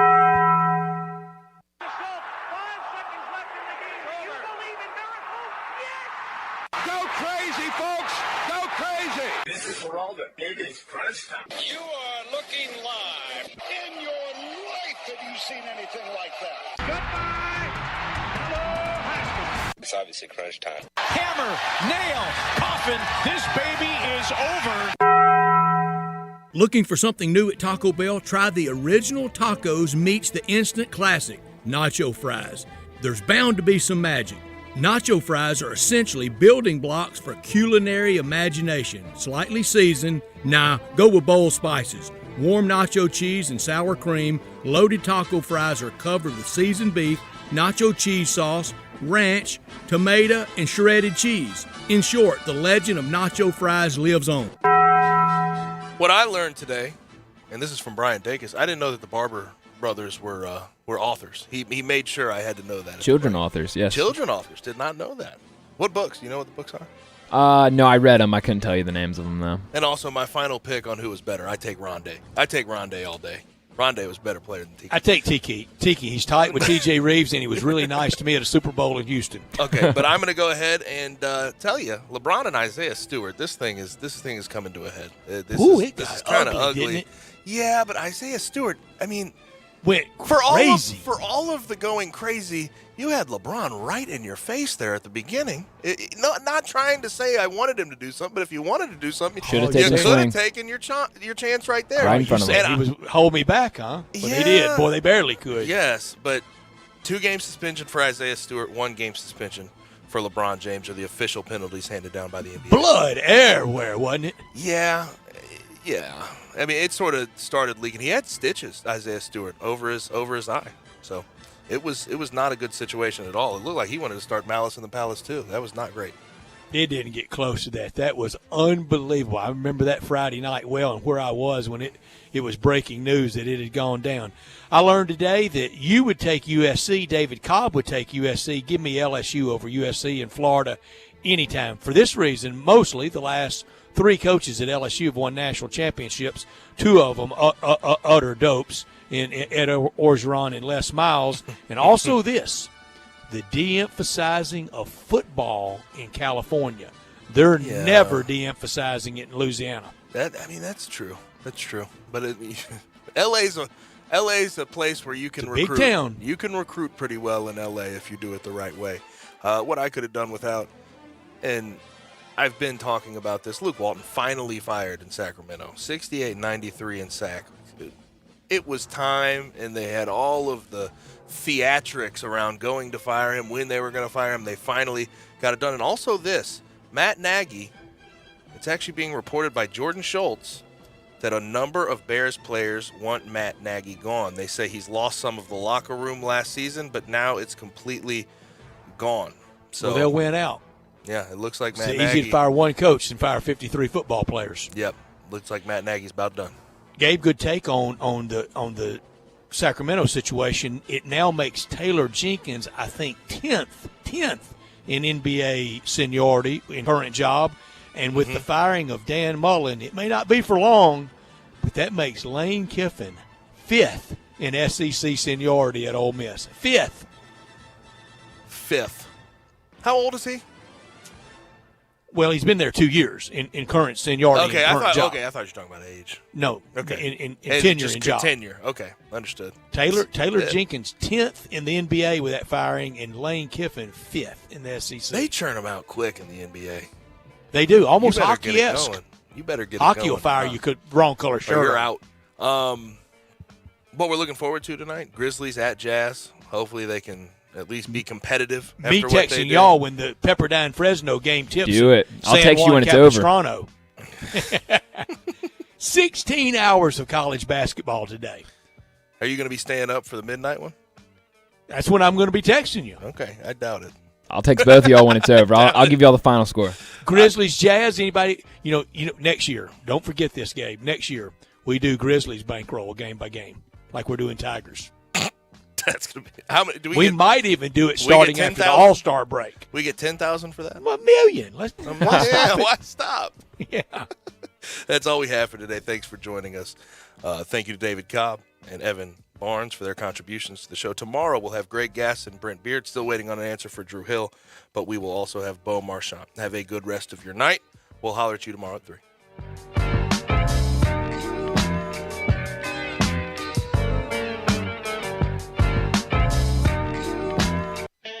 Hi, this is Troy Fiveash, owner of Fiveash Roof Services. If you need a new roof for your home or business, we hope to hear from you and will work hard to earn your business. We are experts and certified in residential and commercial roofing, siding, and gutter installation. I have been serving the Memphis area for over 20 years, and now with 2 of my sons working with me, we plan to be here for years to come. So if you need a roof, please give us a call. On a personal note, what a great time it is to be a Memphis sports fan. With the Grizzlies and the Redbirds and 901 FC, not to mention Tigers football and basketball, it's going to be a fun year. Thanks to Coach Silverfield and Coach Hardaway and their staffs for their dedication to the student and athletes, the University of Memphis, the City of Memphis, and us fans. Five Ash Roof Services, a proud partner of the Memphis Tigers and the official roofer of the Tigers home team. Five Ash Roofing, fair, honest, and ethical. 367-0050 or memphisroofer.com. 367-0050 or memphisroofer.com.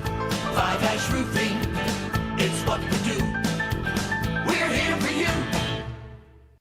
Visit Frontier Western Store this summer to check out tons of new products. Frontier added so many new items in their women's boutique. There are daily arrivals with thousands of on-trend tops, jeans, and pants in stock at amazing prices. And guys, Frontier's your #1 Carhartt store. There's no one around with a larger selection of everyday fits and workwear. Wrangler and Ariat clothing also available. Frontier recently remodeled their entire store and expanded the world-famous boot showroom. Now there are even more dress and work boots in stock. After Ariat boots, then you've got to check out Frontier. There are over 1,000 pair of Ariat boots alone, and thousands more in other brands such as Dan Post, Corral, Durango, Rocky, and Twisted X. As if the selection isn't reason enough, there's Frontier's low prices. Frontier's pricing is lower than online and chain stores, so when you're ready for your next pair, you know right where to come. Frontier Western Store, 5880 Goodman Road in Olive Branch, and on the web at frontierwesternstore.com. Locally owned and operated since 1967. Did you know nearly 40% of men under 40 and over 75% of men over the age of 40 experience sexual performance concerns? At the Memphis Men's Clinic, their experienced physician performs a comprehensive evaluation that determines which specific issues may interfere with your sexual performance. These issues can vary and range from anxiety to medical issues, low testosterone, or erectile dysfunction. The Memphis Men's Clinic has evaluated hundreds of men of all ages over the years and reestablished a normal sexual life. The Memphis Men's Clinic will work aggressively to resolve issues and allow you to restore your sexual health and overall well-being. That